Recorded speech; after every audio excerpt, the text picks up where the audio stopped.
Chapter 26, Caramel Cream Berry Shortcake. Some grass-type Pokemon were unique, requiring no food and surviving on sunlight, soil, and clean water. Smoliv was one such Pokemon. It basked in the sun, converting nutrients from photosynthesis into oil stored within the fruit on its head. It could survive for a week without food or water. Naoki watched Smoliv's peaceful expression and settled at his desk. He glanced back to see Koraidon looking at him with bright, eager eyes. Cyclizar, tired from its butterfly chase, lay on the wooden floor, yawning. In the cupboard, Alcremie admired its new home, while Smoliv basked in the sun on the windowsill, enjoying the breeze. Outside, under the eaves, Metapod rested in its wooden box, growing and changing. In the newly built chicken coop, the hens clucked and pecked at the ground. Beneath the soft soil, the seeds of hope were sprouting, promising a bountiful harvest. In the cave behind the house, the mushroom spores were beginning to grow, soon to become delicious and tender mushrooms.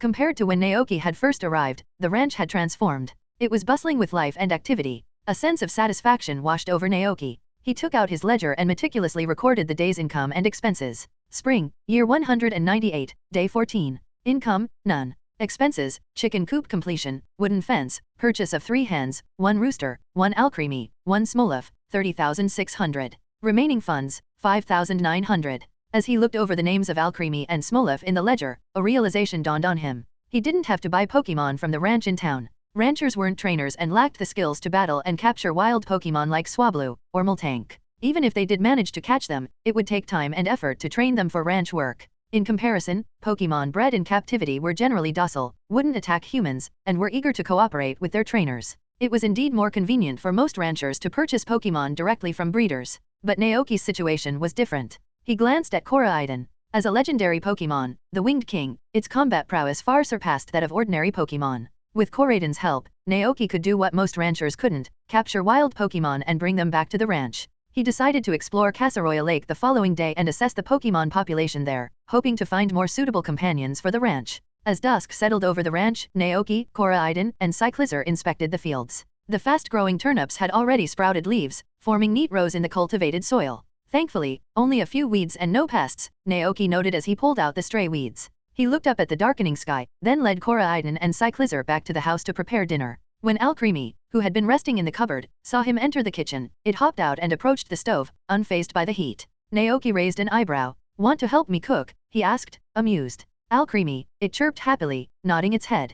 Naoki looked over the ingredients laid out before him: eggs, berries, smoked sausage, toast, raw steak, and ramen noodles. He could make pan-fried pork chops, steamed eggs, sandwiches, or clear noodle soup. To celebrate the arrival of Alcremie and Smoliv, Naoki planned to prepare a few extra dishes tonight. With Alcremie's help, he began to brainstorm dishes that incorporated cream. As everyone knew, Alcremie could produce whipped cream from its hands, often adorning berries with it as a gift for trusted trainers. The happier Alcremie was, the more delicious its cream became. Desserts made with this whipped cream were said to be heavenly, making Alcremie the dream partner for any pastry chef. Cream. Naoki's eyes lit up as he looked at the toast and berries. An idea had sparked in his mind: cream berry shortcake? He might not have an oven or a whisk, but he could use slices of toast as the base. By layering whipped cream and berries, he could create a simple yet delightful dessert. "Let's make this together," Naoki said to Alcremie, stacking a few slices of toast and cutting them into round shapes. He then placed them in front of the fairy-type Pokemon. "Use your cream to spread it on these," Naoki instructed. Alcremie, quick to understand, extended its hand, and a steady stream of fresh cream flowed out, coating the toast rounds. Naoki stopped it once they were sufficiently covered, then smoothed out the cream with a knife. He cut the berries into small pieces and arranged them on top, completing the caramel-flavored cream berry shortcakes. Naoki looked down, and the cake's information appeared in his mind. Caramel cream berry shortcake, a mediocre dessert, but made special with Alcremie's freshly whipped cream. The grade would likely be higher with a traditional cake base. Cooking effect, Sweet Dreams LV1. After consuming, the Pokemon will temporarily forget its worries and sorrows, experience a sweet dream, and see the people and things it desires. Comment, a dessert that brings happiness to both humans and Pokemon. An effect that induces sweet dreams? Naoki was taken aback. He had expected something like physical recovery, not a dream manipulation ability. But then again, wasn't inducing pleasant dreams the ability of the lunar Pokemon, Cresselia? Lost in thought for a moment, Naoki snapped back to reality when he saw Alcremie's happy expression. It seemed proud of its contribution to the dessert. "Hang on a moment," Naoki chuckled. "I'll make a few more dishes." Alcremie. Alcremie raised a hand, as if asking if it needed to make more cream. "Not right now," Naoki replied. "We'll make more desserts together next time." Alcremie, it chirped happily. Naoki turned to prepare the remaining dishes: pan-fried pork chops, clear noodle soup, steamed eggs, sandwiches, and several glasses of berry juice. He made sure to add some of the pure rock salt from the Happy Ranch to the pork chops, soup, and steamed eggs. As expected, when these dishes were finished, they displayed the additional effect of physical recovery. Naoki had made pork chops and noodle soup before, but this was his first attempt at steamed eggs. The egg mixture had turned a pale yellow, dotted with chopped green onions, and topped with a drizzle of sesame oil. The translucent oil droplets shimmered under the light, and the steamed egg wobbled like pudding when he picked up the bowl. Steamed eggs, B plus a simple dish elevated by the addition of pure rock salt, granting it a magical effect. Cooking effect, slippery LV3, limited to hairless Pokemon. After consuming, the Pokemon's body becomes smooth and shiny, making it easier to escape from contact moves during battle. Duration, 3 hours. Additional effect, physical recovery. Comment, enjoy it with your Pokemon. Chapter 27, Enhancement. Slippery. Naoki mused, what a strange effect. He set the dishes on the table and brought Alcremie over to join the others. The tiny Pokemon happily ate the cake Naoki had cut for them, their little faces smeared with cream. How is it? Naoki asked, curious about their reaction. Alcremie. Smolov. Both Alcremie and Smolov responded with cheerful chirps and satisfied smiles. Good, good, Naoki nodded. He knew the cake would be delicious, given the quality of Alcremie's cream. Koraidon and Cyclizar would surely enjoy it as well. He turned to check on the two larger Pokemon and found them eagerly devouring their meals, their paws and faces covered in food like two overgrown kittens. Naoki shook his head, chuckling. More like two overgrown geckos, he thought. I wonder how the sweet dreams effect will manifest, he pondered. He decided to stay up later to observe their sleep patterns. As for the slippery steamed eggs, Cyclizar had already snatched up the bowl, the smooth egg mixture sliding effortlessly into its mouth. Gulp. It swallowed the entire serving in one go, barely taking the time to savor the flavor. Cyclizar blinked, looking puzzled. It felt like it hadn't eaten anything at all. It looked down at the empty bowl, then at the other servings of steamed eggs. Alcremie and Smolov were still enjoying their cake, their portions untouched. Koraidon's bowl was also empty, but it had eaten more slowly, seeming to appreciate the taste. Cyclizar felt a pang of embarrassment. Why do I feel so silly? Naoki remembered the mayor's words. This Cyclizar wasn't fully grown yet, and its mind was still immature. That would explain why it was easily distracted by butterflies and so eager to chase after them. Naoki pushed his own bowl towards Cyclizar. Here, have mine, he offered. Cyclizar's eyes lit up, but before it could accept the offering, it felt a burning gaze from its side. Koraidon, stare? Grr. Cyclizar looked a bit intimidated by Koraidon's intense gaze. Naoki raised an eyebrow, sensing the tension. Koraidon let out a warning growl, then pushed Naoki's plate towards Cyclizar with its large paw. Naoki was taken aback. Koraidon, he said gently, don't scare Cyclizar. It's still young. Koraidon's crest drooped, its expression crestfallen. Naoki sighed. That's not what I meant, he clarified, feeling a bit like a parent caught in a sibling rivalry. Cyclizar, though not the sharpest tool in the shed, finally understood the situation. Koraidon had made it clear, there were only 5 servings of steamed eggs, 1 for each Pokemon, and if it ate Naoki's, he wouldn't have any. Cyclizar looked down at its bowl, then shook its head at Naoki. Greya. It wouldn't take his share. Naoki, relieved, stood up and made 4 more bowls of steamed eggs. All right, now everyone can eat, he announced, handing Koraidon a glass of berry juice. I was wrong, Koraidon. I shouldn't have scolded you. Don't be upset. Koraidon looked at him, then accepted the juice with a happy chirp. Naoki sighed, realizing that raising Pokemon was a lot like raising children. Koraidon was the eldest, Cyclizar the middle child, and Alcremie and Smolov were the babies in the stroller. After the harmonious dinner, darkness fell upon the ranch. Naoki washed the dishes, then stood at the door, gazing at the chicken coop.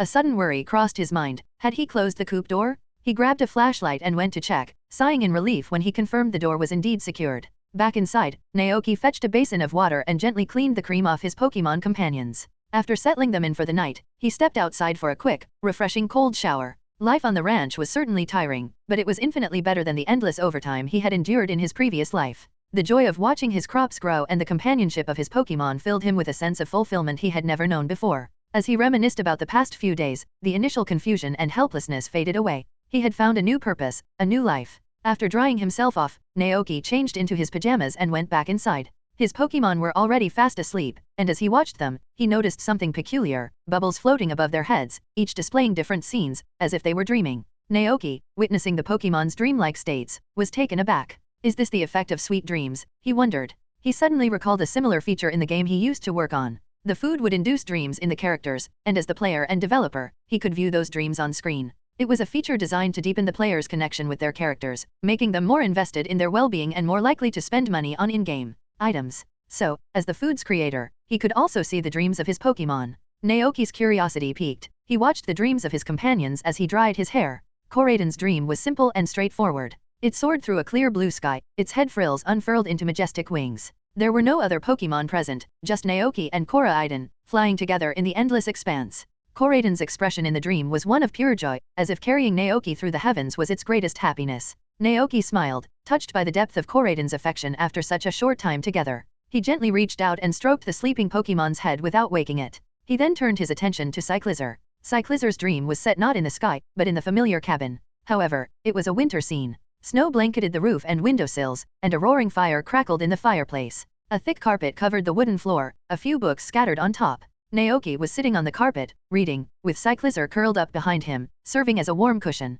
Its expression was peaceful, devoid of any worry or sadness. Is this what Cyclizar desires most? Naoki wondered. It seemed simple enough. When winter arrived, he could make this dream a reality. Naoki moved to the windowsill where Smolov slept curled up in its flower pot. Its dream unfolded in the ranch's pasture. But in the dream, Smolov had evolved into Dolph, diligently producing nutritious and delicious oil for Naoki. It was a gesture of gratitude for Naoki's kindness, the delicious food, the prime location in the house, the cozy flower pot. Smolov wanted to repay him by evolving and working hard to produce more oil. Naoki was touched. Pokemon were simple creatures. If you treated them well, they would return the favor tenfold. Naoki, moved by the sight of Smolov's dream, reached out to pet it gently. He then moved to the cupboard and opened the door, peering into Alcreamy's dream. The dream was set in a bustling kitchen. Alcreamy, now a master pastry chef, was busy creating delectable desserts alongside Naoki. Alcreamy provided the fresh cream, while Naoki skillfully crafted the confections. In a matter of minutes, they had produced an array of cream cakes, pies, puddings, and berry milk, filling every corner of the room. They were both immersed in a sea of sweets. The scene shifted, and they fell from the kitchen into a land composed entirely of desserts and chocolates. Alcreamy basked on a giant cake, while Naoki indulged in the surrounding treats. With abandon, Naoki chuckled. Perhaps this was why Alcreamy had been so eager to share its cream with him. But the dream scene was a bit extreme. If he ate like that in real life, he'd develop diabetes in no time. After witnessing the effect of the cream-berry shortcake, Naoki had a better understanding of its power. This was just the lowest level, LV1. He couldn't even begin to imagine what would happen at LV3. Lying in bed that night, Naoki reflected on the dreams he had seen. It was clear that he, a newcomer to this world, had become an important figure in the lives of his Pokemon companions. He took a deep breath, feeling a renewed sense of purpose. This wasn't just about running a ranch for a leisurely life, it was about creating a better life for his Pokemon and for himself. He would work hard to build a home for them all. The next morning, Naoki awoke with newfound energy. He went to the chicken coop to feed the hens and found 3 eggs of varying sizes lying on the floor. He carefully collected the eggs, refilled the water trough, and added fresh feed to the feeding trough. The so-called chicken feed was a blend of various grains, resembling kibble. As Naoki held a handful, an idea struck him, inspired by the steamed grass and spicy iron nugget experiments. Could he process chicken feed in the same way? While he was human, Naoki reasoned that his culinary creativity shouldn't be limited to ingredients humans typically ate. He should open his mind and try cooking with other things. With this newfound resolve, Naoki took a handful of chicken feed back to the cabin. He stared at it in a bowl, pondering his options. Steaming, boiling, frying. Chickens were omnivores, known to eat vegetables, grains, and even meat. But those methods seemed no different than simply melting store-bought chocolate and pouring it into a mold. Well, nothing ventured, nothing gained. Naoki decided to start with steaming. Since chicken feed was made of grains, it would fall apart if steamed for too long. He settled on 3 minutes and then carefully removed the bowl. The steamed feed was soft, emitting a grainy aroma, but its appearance was less than appetizing. Naoki glanced at the information that appeared. Steamed chicken feed, this dish cannot be evaluated. It is not suitable for human consumption, but perhaps some other creatures might enjoy it. Cooking effect, induces mass egg laying. When fed to roosters, it accelerates egg fertilization. When fed to hens, it causes them to lay a large number of eggs in a short period. However, after laying, the hen will enter a 15-day cool-down period during which it cannot lay eggs or consume this dish again. It will also need to consume large amounts of food to regain its strength. Evaluation, a truly imaginative creation? What the dash? It actually worked? Naoki was utterly shocked. Eager to test its effects, he took the bowl to the chicken coop. Followed by Koraidon and Cyclizar. He chose a hen at random and placed the steamed feed before it. The hen tilted its head, studied the food, and then pecked at it tentatively. 1 second, 2 seconds, 3 seconds. At the 5-second mark, the hen suddenly squawked, flapped its wings and took off from the spot. Eyes wide, it rushed to a pile of hay, its body tensing as it began to lay eggs at an alarming rate. Cluck, cluck, cluck. One after another, the eggs dropped onto the hay like bullets from a machine gun. Naoki, Cyclizar, and Koraidon watched in stunned silence. The frenzied egg-laying continued for about a minute. As the last egg fell, the hen let out a relieved sigh, as if a great burden had been lifted. It staggered to the side, exhausted. The hay pile was now a mountain of eggs. Chapter 28, Unexpected Visitors. 1, 2, 3, 17, 18, 20. Holy moly, so many! Naoki exclaimed, stunned by the sheer number of eggs. He glanced at the hen, who appeared utterly exhausted after her prodigious feat. She stumbled around, looking drained and listless. After a few moments, she staggered back to the feeding trough and began to devour the chicken feed with a ravenous hunger. Naoki watched with concern. Did I break her? He wondered. He quickly recalled the effects of the steamed chicken feed. When fed to roosters, it accelerates egg fertilization. When fed to hens, it causes them to lay a large number of eggs in a short period. However, after laying eggs, the hen will enter a 15-day cool-down period during which it cannot lay eggs or consume this dish again. It will also need to consume large amounts of food to regain its strength. So, she's replenishing her depleted energy, Naoki concluded, relieved. Thankfully, the dish didn't permanently drain the hen. It seemed to function like an advance payment, accelerating the egg-laying process and requiring a recovery period afterward. Naoki continued to observe the hen. After finishing her own portion of feed, she proceeded to eat the other two hens' shares as well. She didn't stop until the trough was empty. Then, she returned to her nest, nestled amongst the pile of eggs, yawned, and promptly fell asleep. Naoki began to calculate in his head. Based on the original owner's memories, eggs in this world were relatively cheap. A carton of 10 eggs sold for only $250 at the market. Zach buys eggs from ranchers at wholesale prices, so his selling price was lower than the market rate. This meant the pile of eggs before Naoki was worth less than $500. After deducting the cost of the chicken feed, there wouldn't be much profit left at all. With this realization, the dish's effect didn't seem so extraordinary anymore. Naoki took half of the eggs for himself and left the rest for the hen to incubate. He then opened the coop door, allowing the other 3 chickens to roam and bask in the sunshine. After that, he went to water the crops. With just over $4,000 left and over 2 weeks until harvest, he needed to find another source of income. Eggs wouldn't bring in much profit, so Naoki decided to explore Casaroya Lake, located north of the ranch. To protect the ranch from wild Pokemon while he was away, he asked Cyclizar to stay behind and guard the house. Returning to the cabin, Naoki retrieved the 6 Pokeballs he had purchased in Masagoza town. He had kept them tucked away in a drawer, intending to use them for future outings and adventures. He looked at Koraiden, who was watching him intently. Have you seen these before?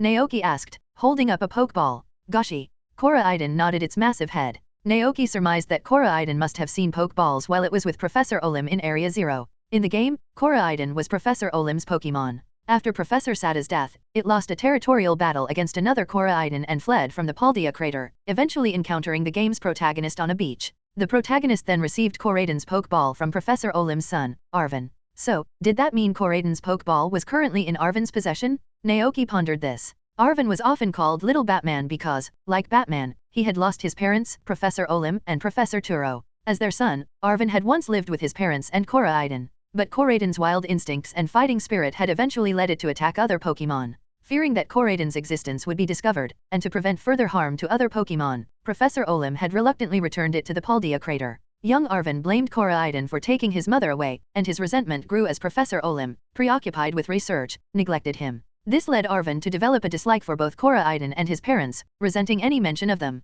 I'll worry about that later, Naoki decided, pushing those thoughts aside for now. Koraiden's Pokeball was with Arvin, and Pokemon that had already been caught couldn't be caught again with a different Pokeball. The first capture imprinted a unique mark on the Pokemon, preventing it from entering another ball. Naoki recalled this being the standard rule for regular Pokeballs. As an experiment, he held the ball against Koraiden's body. A few seconds passed, but nothing happened. Koraiden remained outside the ball, looking confused. Guess it won't work, Naoki sighed, putting the Pokeball away and abandoning the idea of capturing Koraiden. Naoki packed his travel backpack with water, berries, Pokeballs, and other essentials. He was ready to set off with Koraiden to explore Casaroya Lake and survey its fish population. Suddenly, Koraiden's cries echoed from outside. Naoki, backpack slung over his shoulder, stepped out to investigate. Koraiden was pointing towards the ranch entrance, roaring, "Gaeo! What's wrong?" Naoki followed Koraiden's gaze and saw 2 figures, one tall and one small, approaching. The woman in front was striking, with a wild aura. She wore a white lab coat over a primitive animal skin tunic, an animal tooth necklace adorning her neck.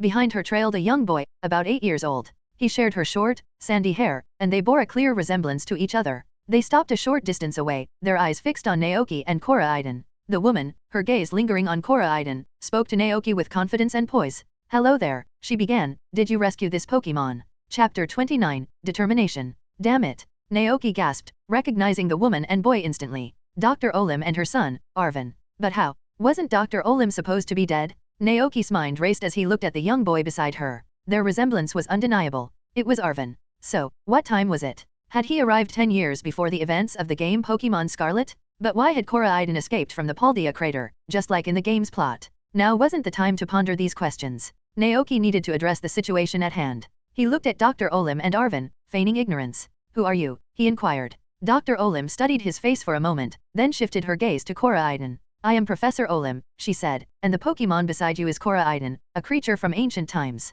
Not long ago, we used a certain technology to summon it to the present, but it attacked us and escaped from the lab. Koraidon, Naoki repeated, absorbing this new information that wasn't part of the game's story. Dr. Olim continued, however, its primal, ancient power is too volatile. Sooner or later, it will lash out and attack other Pokemon and humans. Naoki's brow furrowed. Koraidon, standing beside him, tensed up. Gah! It grumbled. Naoki looked at Koraidon, and its tense expression softened. Observing the scene, Dr. Olim was surprised by the bond between Naoki and Koraidon. However, remembering the destructive power Koraidon and Miraidon had unleashed, she spoke with a firm tone. It seems to have formed an attachment to you, she acknowledged. However, Pokemon summoned from ancient times are inherently wild and different from modern Pokemon. We can't guarantee it won't harm you, let alone other Pokemon or humans. Therefore, I ask you to return Koraidon to us. We will take it away from Paldea, back to where it belongs. Naoki's heart sank. He knew Dr. Olim's concerns were valid. While Koraidon appeared docile and playful in the game, it also possessed a fiery temper that had forced Professor Olim to return it to Area Zero. Returning Koraidon was the logical course of action. But Dr. Olim reached into her lab coat pocket, pulling out a special Pokeball designed to capture Koraidon. She threw the ball towards the legendary Pokemon.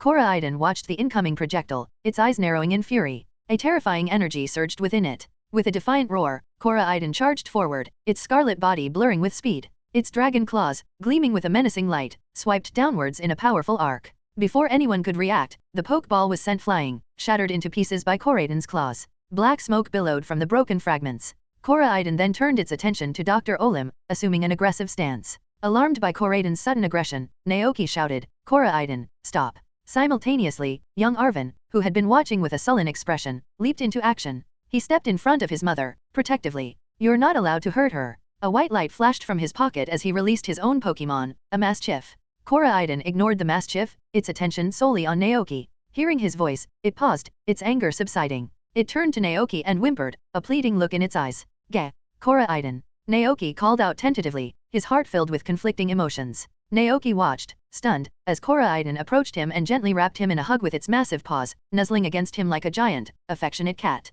Dr. Olim's eyes widened in disbelief. That Koraidon. Naoki, though unsure of what was happening, understood Koraidon's silent message. It wanted to stay with him, it didn't want to leave. Naoki's mind flashed back to the game's story. He looked into Koraidon's eyes and asked, will you hurt me or other Pokemon?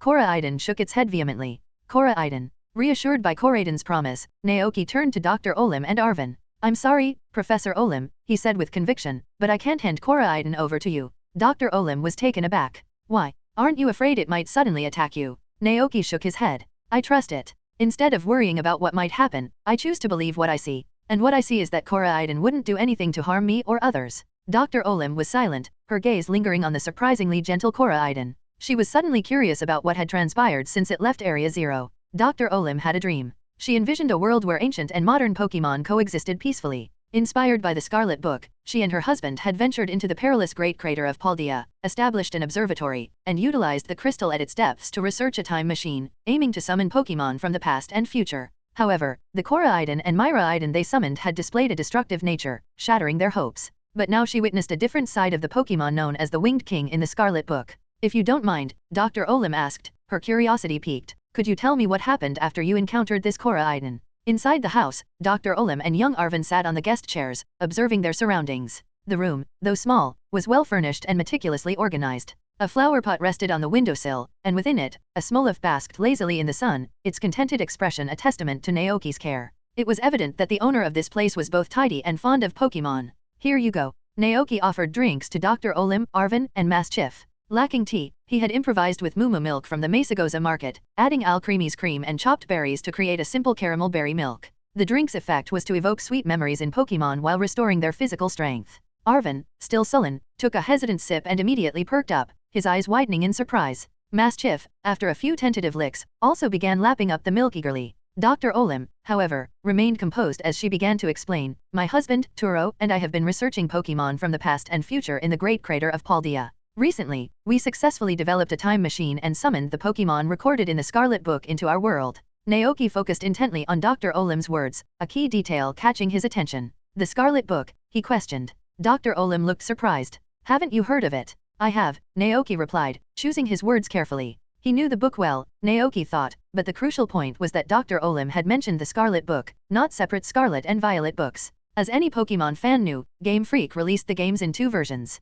Pokemon Scarlet told the story of Professor Olim and the ancient Pokemon, featuring the Scarlet Book. The book was written by a man named Heath, recounting how he and his expedition team had encountered a group of paradox Pokemon creatures not native to Paldea in an uncharted area of the region. Pokemon Violet, on the other hand, told the story of Professor Turo, Professor Olim's husband, and the futuristic Pokemon. In this version, there was no Scarlet Book, but rather a Violet Book, with the ancient paradox Pokemon replaced by futuristic ones. According to Dr. Olim, in this world, there was only one book, the Scarlet Book. This implied that Professor Turo, who studied futuristic paradox Pokemon, also existed in this world. Upon realizing this, Naoki's first thought wasn't about the paradox Pokemon, but about Arven. In this timeline, he might lose both parents and truly become the little Batman he was nicknamed. Naoki looked at young Arven, who was sharing his milk with Mischief. Noticing his gaze, Dr. Olim turned to her son, her eyes softening with a mother's love. This is my son, Arven, she introduced. At this age, Arven wasn't the future Arven who would search for the secret spice.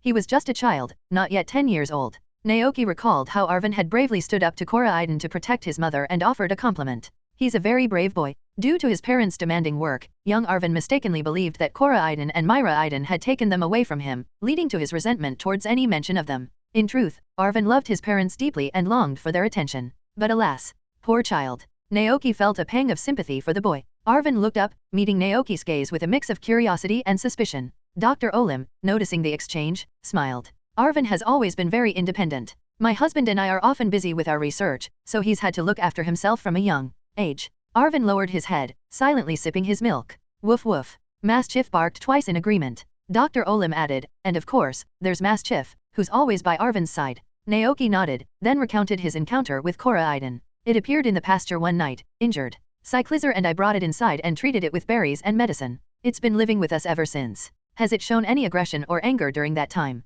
Dr. Olim inquired. Naoki thought carefully, then shook his head. No, it's been very well behaved. He paused, a smile tugging at his lips as he remembered Koraiden's fishing technique. It even helps me with chores, though sometimes it goes a bit overboard and uses its strongest move to catch fish. Dr. Olim's eyes widened in surprise, picturing the scene. She fell into deep thought. After a moment, she turned to look at Korra Aiden, who was lying nearby, feigning sleep but secretly watching them. A powerful build, scarlet skin, a domineering head frill, thick, sturdy legs. Everything about this Korra Aiden matched the one they had summoned later. Had it developed a bond with Naoki because it knew he was its rescuer? Dr. Olim couldn't think of any other explanation. After a moment of contemplation, Dr. Olim pulled out a somewhat outdated mobile phone from her lab coat pocket. Please excuse me for a moment, she said to Naoki. I need to speak with my husband, Professor Turo. Naoki nodded. Of course. Dr. Olim stepped outside, onto the grassy pasture, to make her call. Left alone with Arven, Naoki looked at the forlorn boy and spoke gently. Your name is Arven, right?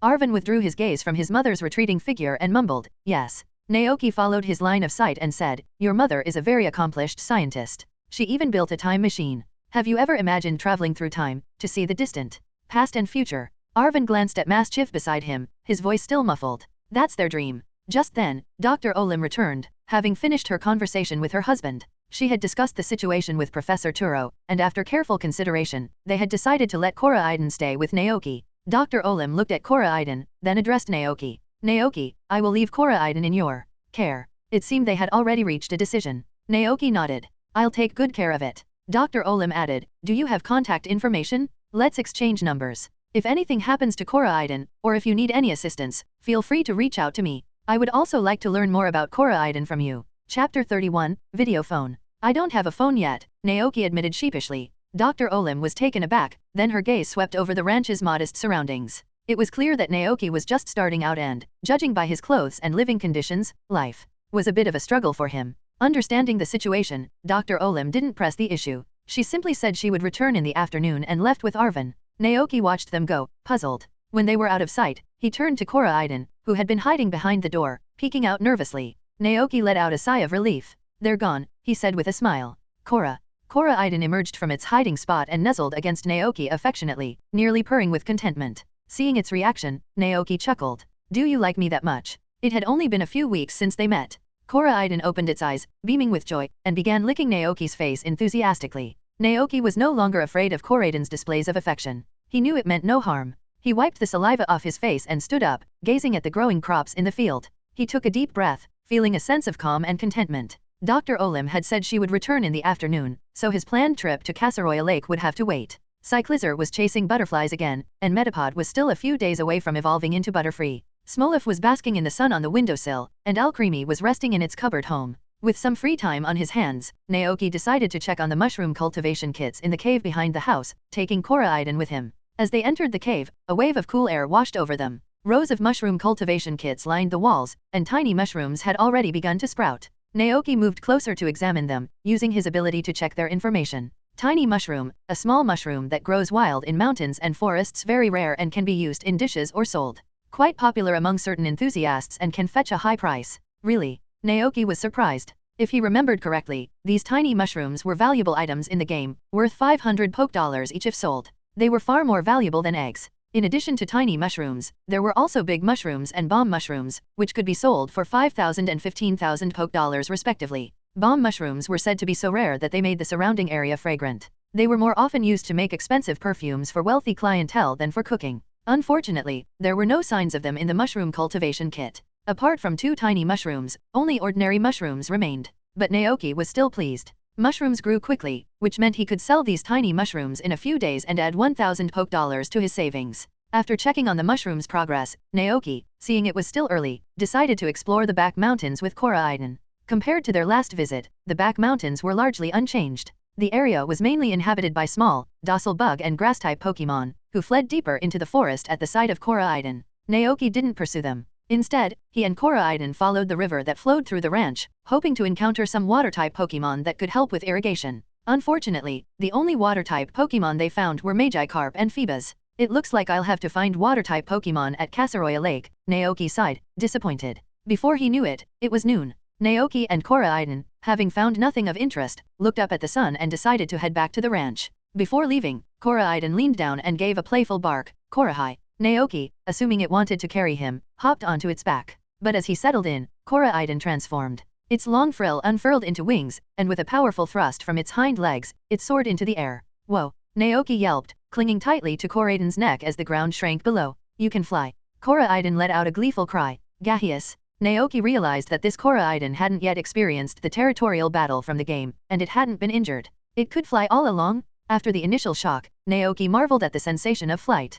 Korra Iden didn't fly too high, allowing Naoki to take in the breathtaking scenery below. Vast forests, green mountains, the ranch, Mesagoza, and the endless Paldean Sea stretching out into the horizon. The wind whipped through his hair, filling him with exhilaration. This was amazing. Later that afternoon, Dr. Olim and Arvin returned to the ranch. Dr. Olim directed a man in a blue uniform and work clothes. Right here, she said. Naoki looked at them, puzzled. What's this? Dr. Olim chuckled. This is the latest video phone, installed by the lab. You can use it to contact me anytime. Consider it a thank you for taking care of Korra Iden. Naoki realized Dr. Olim's intention. She wanted to learn more about Korra Iden's behavior and habits through him. He had no objections. In fact, he was happy to help. The video phone was installed near his bed, right next to the windowsill where the adorable Smolif basked in the sun. Once it was set up, Dr. Olim expressed her gratitude. Thank you so much for assisting us in studying Korra Iden's behavior. You must really love Pokemon, don't you? Naoki nodded, glancing at Cyclizar and Korra Iden. They're intelligent, well-behaved, and full of innocence. I don't think anyone could dislike them. Dr. Olim smiled softly but didn't say anything further. She and Arvin soon departed, as there were still matters to attend to in Area Zero. Naoki watched them go, his mind replaying the tragic fate that awaited Dr. Olim in the future. She and her husband, Professor Turo, would one day perish in an explosion caused by an experimental accident. Chapter 32, Familiarity. After seeing Professor Olim and Arvin off, Naoki returned to the cabin, his eyes drawn to the newly installed video phone. It reminded him of the scenes from the anime where Ash would call Professor Oak from Pokemon centers. Dr. Olim's visit had also solidified his understanding of the timeline he was in. 10 years before the events of Pokemon Scarlet, Ash probably hadn't embarked on his journey yet, or perhaps he had just begun. It was an interesting thought. It meant that Mutwo hadn't been created yet, Lugia hadn't caused any storms, Groudon and Kyogre were still slumbering, and Team Galactic hadn't yet manipulated Dialga and Palkia. Of course, all of this assumed Ash even existed in this world. But even if he did, it didn't really affect Naoki. He was just a rancher, after all. Life went on. He hadn't made any profit today, and that couldn't continue. With a sigh, Naoki picked up the bucket and rowed Koraiden towards the upper reaches of the river. When he returned, the bucket was full of fish. At 5 o'clock in the evening, Zack arrived on schedule for his pickup. The weather had warmed up, and he had shed his thick jacket, wearing only a short-sleeved shirt. Wow, the ranch looks different every day, Zack remarked, impressed by the progress. He looked at the growing crops and said, the crops should be ready for harvest in a couple of weeks. Yes, Naoki replied excitedly. You could buy some fertilizer in town before you plant your next batch. The higher the quality of your crops, the more you can sell them for, Zack suggested casually. So, what have you got for me today? Naoki handed over the bucket of fish. Zack counted the catch, jotted down the numbers in his ledger, and pulled out a wad of bills from his wallet with a smile. That's 2,620 poke dollars total. Here you go. Naoki accepted the payment gratefully. Zack loaded the fish onto his truck, then climbed into the driver's seat. As he reversed, he waved to Naoki. See you tomorrow. See you tomorrow. Naoki called back. As dusk fell, Naoki returned to the cabin to prepare dinner. Alcremie hopped down from the cupboard and scampered over to play with Smolov on the desk. Naoki looked at them and thought that the two little ones had been cooped up inside for the past 2 days. Don't you get bored staying in the house all the time? He asked. Why don't you go outside for a walk? Alcre. SMO. Alcremie and Smolov glanced outside, seemingly hesitant to venture into the unfamiliar world beyond the cabin walls. Naoki understood. Alcremie and Smolov had grown up in the open fields of the Happy Ranch, naturally unafraid of the outdoors. But now, in a new and unfamiliar environment, only the small wooden house and the familiar trees provided a sense of security. That was why they had stayed indoors for the past 2 days. This won't do, Naoki thought. He decided to take them for a walk around the ranch after dinner, to help them familiarize themselves with their new home. For dinner, Naoki prepared a hearty meal, creamy mushroom soup, pork buns, black pepper-crusted fried pork chops, boiled eggs, and 5 glasses of milk mixed with different berry juices. The Pokemon gathered around the table, enjoying their feast. Smolov and Alcremie ate daintily, taking small, careful bites.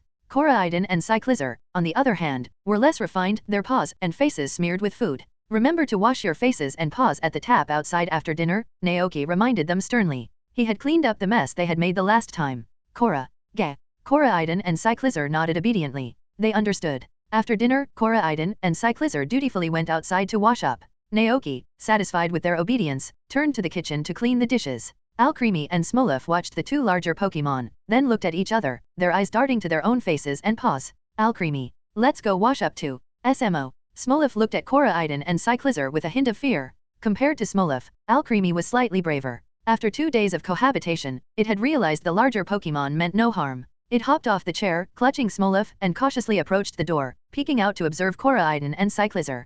Koraiden had transformed into its battle form, standing tall on 2 legs. In this form, its wild nature was more apparent, and its imposing size and muscular build exuded an intimidating aura. It stood proudly, chest puffed out, with a fierce expression on its face. Its large paws manipulated the faucet, spraying water on the shorter Cyclizar beside it. Me. So scary. Alcremie hesitated. Smolov, sensing its friend's hesitation, asked innocently, Smolov, didn't you say you weren't afraid of the big guy? Alcremie. And no, that's not what I meant. Not wanting to lose face in front of Smolov, Alcremie took a deep breath and gathered its courage, taking a step forward. Koraiden noticed them and turned its head, its golden eyes narrowing slightly as it focused on the tiny Pokemon. Alcremie froze, feeling like it was being targeted by the world's most fearsome predator. But Koraiden quickly looked away, beckoning them with a gentle, Kora. Smolov. Smolov asked, trembling slightly. Is it calling us? Me. Alcremie was unsure, its fear still lingering. Koraiden, seeing their hesitation, softened its tone. Kora. With a playful nudge, Koraiden herded Alcremie and Smolov towards the faucet and began spraying them with water. After a while, the tension in their bodies eased. They realized that, despite its intimidating appearance, Koraiden meant no harm. When Naoki returned from the kitchen, Alcremie and Smolov were nowhere to be found inside the house. Puzzled, he heard the sound of splashing water outside. He stepped out to see Koraiden playfully spraying the 2 smaller Pokemon with the hose. Cyclizar stood nearby, watching with a hint of unease. It seemed to be wary of Alcremie, perhaps due to the type disadvantage between dragon and fairy. Koraiden, however, appeared completely unfazed by Alcremie's presence. Perhaps its immense power made it immune to Alcremie's fairy-type aura? Naoki wondered. As Naoki approached, the Pokemon stopped their water play. He went back inside and retrieved a towel, gently drying off Alcremie and Smolov. How is that? He asked. Alcremie, it chirped, clearly delighted. Smolov echoed the sentiment. It seemed they had grown fond of Koraiden. After drying them off, Naoki took them on a tour of the ranch, introducing them to their new Home. Koraidon and Cyclizer trailed behind. The sky hadn't completely darkened yet, and a lingering ray of sunlight bathed the ranch in a warm, golden glow. After a day of grazing in the newly fenced area, the hens returned to the coop, settling down on the hay to rest. The crops in the fields were flourishing. The fast-growing turnips had already sprouted several large leaves, and the underground bulbs were likely beginning to take shape. Naoki strolled through the grass with his Pokemon companions, gesturing towards the fence that enclosed the ranch. The area within this fence is our ranch, he explained to Alcremie and Smolov. It's safe here. No one will hurt you. Alcremie and Smolov looked around curiously. Naoki smiled. This grassy area is full of wildflowers, and during the day, butterflies flutter about. The grass on the ranch grew lush and wild. With a bit of trimming, it could be turned into a beautiful lawn. Naoki had only cut down the excess trees, leaving the grass untouched for now. He planned to process the stones in the shed over the next few days and create a stone path connecting the cabin and the chicken coop. You can come explore tomorrow during the day, Naoki encouraged the two smaller Pokemon. There will be plenty of butterflies and flowers. Smolov. Alcremie. The two Pokemon perked up, their eyes sparkling with anticipation. After Naoki's introduction, they had formed a basic understanding of the ranch. The area within the fence was a safe haven. They were no longer so afraid of the world outside. Naoki continued the tour until the last rays of sunlight disappeared, leaving the ranch shrouded in twilight. He returned to the house with his Pokemon. Alcremie scurried back to its cupboard, while Smolov settled back into its flower pot, yawning sleepily. Time for bed, Naoki said with a smile. Smolov responded, rolling onto its back in the flower pot and closing its eyes, soon drifting off to sleep. Naoki turned to Koraidon and Cyclizer, who were lounging by the bed. He sat down and began to pack his things. He planned to set off for Casaroya Lake the following morning. Unsure if he'd be back by lunchtime, Naoki prepared some nutritious sandwiches and berry juice for Cyclizer. In addition to finding new fishing spots, he hoped to recruit a water-type Pokemon capable of using water gun to help irrigate the crops. He also packed some extra food, as catching Pokemon was a delicate process. From years of watching the anime, he knew that aside from battling, offering food and showing kindness were effective ways to win over a wild Pokemon. After all, Pokemon, like any other creature, appreciated a good meal and a comfortable home. With this in mind, Naoki prepared several dishes that were both delicious and visually appealing, catering to various tastes: sweet, spicy, sour, and savory. He also made sure they were easy to carry and store. As he packed the dishes into his backpack, his eyes fell upon the Pokeballs at the bottom. He suddenly remembered something. Professor Olim hadn't given him Koraidon's Pokeball? No, to be precise, Koraidon had destroyed its Pokeball. Naoki's mind flashed back to Koraidon slashing the ball with its claws. Did the mark left on a Pokemon disappear when its Pokeball was destroyed? As a test, he held a Pokeball up to Koraidon, but nothing happened. Guess it still won't work, Naoki sighed, putting the ball away. He tossed the Pokeball into his backpack. Just as he was about to zip it up, another thought occurred to him. He pulled out a random Pokeball and approached Cyclizer. Gra. Cyclizer looked at the Pokeball, understanding that Naoki intended to catch it. A happy expression spread across its face as it eagerly nudged its head towards the ball. As soon as it touched the button, it was enveloped in a red light and sucked into the Pokeball. The ball wobbled twice, then clicked shut. So that's what it's like to catch a Pokemon, Naoki thought, marveling at the process. He weighed the Pokeball in his hand, then mimed a throwing motion, imitating the trainers he had seen in the anime. But he stopped short of actually throwing it, afraid of damaging it against the wall. Instead, he pressed the button, and the Pokeball opened automatically, releasing Cyclizer in a beam of light. How was that? Naoki asked. Gay! Cyclizer exclaimed, clearly thrilled by the experience. To Naoki, there were good and bad Pokeballs. The standard red and white ball was the most basic type. There were also great balls, ultra balls, luxury balls, and many others. As technology advanced, so did the quality and features of Pokeballs. Luxury balls were said to provide a more luxurious and comfortable living environment for Pokemon. Meowth of Team Rocket had personally attested to this fact in the anime. I'll get Cyclizer a luxury ball when I have more money, Naoki thought. But for now, it was getting late, and it was time for bed. Naoki stretched and crawled into bed, unaware of the curious look Koraidon was giving the Pokeball. Chapter 33, The Pokemon of the Casaroya Lake. The next morning, after feeding the chickens and watering the plants, Naoki slung his backpack over his shoulder and stood in the pasture to bid farewell to Cyclizer, Smolov, and Alcremie. I've stocked the cupboard with food, Naoki explained. The top shelf has Oran berry juice and Muma milk, while sandwiches and Oran berry sausages are on the bottom. I might not be back by noon, so if you get hungry, help yourselves. Cyclizer, besides its riding mode, also possesses a battle mode where it stands upright on two legs. In this form, it has functional hands and feet, capable of performing tasks similar to humans. This makes Cyclizer a loyal and dependable companion to the people of the Paldea region. Naoki felt at ease leaving the ranch in its care. Cyclizer heard this, nodded, then glanced at Koraidon beside him. Although not the brightest, Cyclizar now belatedly realized that whatever it could do, Koraidon could also do, and even more. This realization saddened Cyclizar, whose life goal had always been to carry its owner, as it felt less needed. It couldn't help but lower its head in dejection. Cyclizar. Naoki patted its shoulder, consoling it.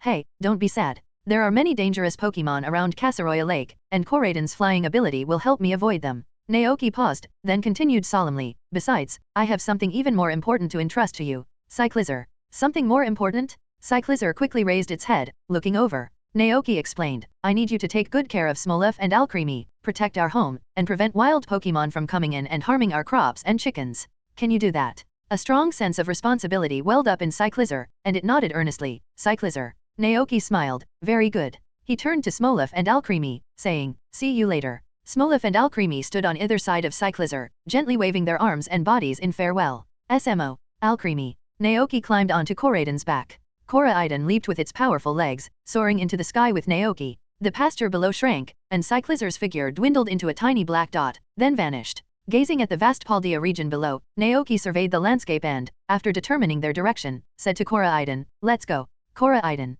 Koraidon roared in response, leaning forward and speeding towards their destination. Back in the pasture, the one adult and two children left behind stood on the grass, staring at each other. Today, Cyclizar unusually refrained from chasing butterflies. It felt that since Naoki had entrusted it with such an important task, it must take it seriously. So, Cyclizar went to the eaves of the wooden house, lying down to silently watch Smolov and Alcremie chase butterflies and play on the lawn, guarding their home. Above its head, a metapod diligently stored nutrients, awaiting evolution. The warm spring breeze blew gently, and Cyclizar, along with the breeze, grew a little bigger. Koraidon's flying speed was quite fast, and they arrived at the Kasaroya Lake area in less than an hour. This expansive area, located in the northwest of the Paldea region, is shaped like a cauldron. Misty islands of various sizes dot the lake, resembling dumplings bobbing in a pot of boiling water. Looking down from the air, Kasaroya Lake truly resembled a giant cauldron, with the islands resembling ingredients floating on its surface. To the east, a massive waterfall cascaded down from Glacido Mountain. The water from the falls flowed along a river into the lake, merging with Kasaroya Lake before eventually emptying into the Paldean Sea to the west. The misty white clouds hovering over the lake gave it an ethereal, fairyland-like appearance. The clouds obscured the view, making it impossible to see the lake's full extent. To address this, Paldea officials had constructed watchtowers in 3 different directions around Kasaroya Lake to assist travelers and trainers in observing the lake's diverse ecosystem. The abundant water resources had fostered a thriving Pokemon ecosystem. Countless wild Pokemon lived here. There were deerling drinking water in the lakeside woods, Tropius feasting under heavy branched fruit trees, a group of slowpoke lazily floating on the water and basking in the sun, a fierce and intimidating Gyarados patrolling the waters, and a deceptive Tatsugiri mimicking sushi to lure in unsuspecting prey. Below the Tatsugiri, a plump Whiscash waited with its mouth agape. Naoki was certain that once the prey took the bait and swooped down to eat the Tatsugiri, the Whiscash would leap out of the water, swallowing both the prey and the Tatsugiri whole. Of course, Whiscash wouldn't eat Tatsugiri. To Whiscash, Tatsugiri was a valuable hunting partner. Although Whiscash was a glutton, it wasn't very skilled at hunting and wasn't particularly intelligent. Therefore, Whiscash joins forces with Tatsugiri to capture prey, respecting Tatsugiri as its leader. In return, Tatsugiri resides within Whiscash's mouth, safe from external attacks. Such a fascinating Pokemon ecosystem. Naoki mused, withdrawing his gaze from the Gyarados and scanning the surroundings for Pokemon that caught his interest. This time, his primary goal was to capture a wild Dragonair, or Dratini. One reason was their cuteness, and the other was their ability to use Rain Dance, which could be used for both watering crops and delivering mail. Unfortunately, even after flying over the lake for a considerable time, Naoki couldn't find any trace of Dragonair. Strange, is the distribution of Pokemon in reality different from that in the game? Naoki wondered to himself. He distinctly remembered a Dragonair residing near Kasaroya Lake in the game. Unable to find Dragonair, Naoki shifted his attention to other Pokemon. Tropius, Skiddo. The Tropius neck could produce fruit twice a year, known for its sweetness and deliciousness. It was said that children in southern regions would snack on the fruit growing from the Tropius neck, making it very popular among them. For this reason, many ranches in warmer areas bred Tropius. Skiddo, on the other hand, could produce milk, respectively. While not as renowned as Muma milk, it was still a valuable source of milk. What surprised Naoki the most was stumbling upon traces of salt stone on a hillside not far from the lake. Knackley sold for a hefty price in town. If he could capture a few here, wouldn't that mean saving a substantial amount of money for other endeavors? Chapter 34, Mysterious Pokemon. The last time he went to town, Naoki had purchased a total of 6 Pokeballs. After he used one on Cyclizar, there were still 5 left. This meant he could bring back 5 new Pokemon to the ranch today. 1 Tropius, 2 Skiddo, 2 Knackley. That's perfect. Oh wait, we still need a Pokemon that can use Rain Dance and Water Gun, Naoki calculated silently. Of course, he wouldn't force any Pokemon to join him if they didn't want to. It had to be a mutual agreement. Otherwise, even if he captured a Pokemon by force, it might not cooperate with him on the ranch. The Pokemon's willingness was crucial. Naoki surveyed the area, observing the types and behaviors of wild Pokemon from the sky. He wasn't in a hurry to capture them immediately. A skilled rancher needed patience. After all, good things came to those who waited. Suddenly, Naoki heard someone shouting. He looked in the direction of the voice and saw a young man with a backpack and a telescope calling out to him from a watchtower nearby. Hey, you up there? Hey, over here, the young man yelled. Naoki was slightly taken aback. Was he being called? He thought for a moment and said to Koraiden.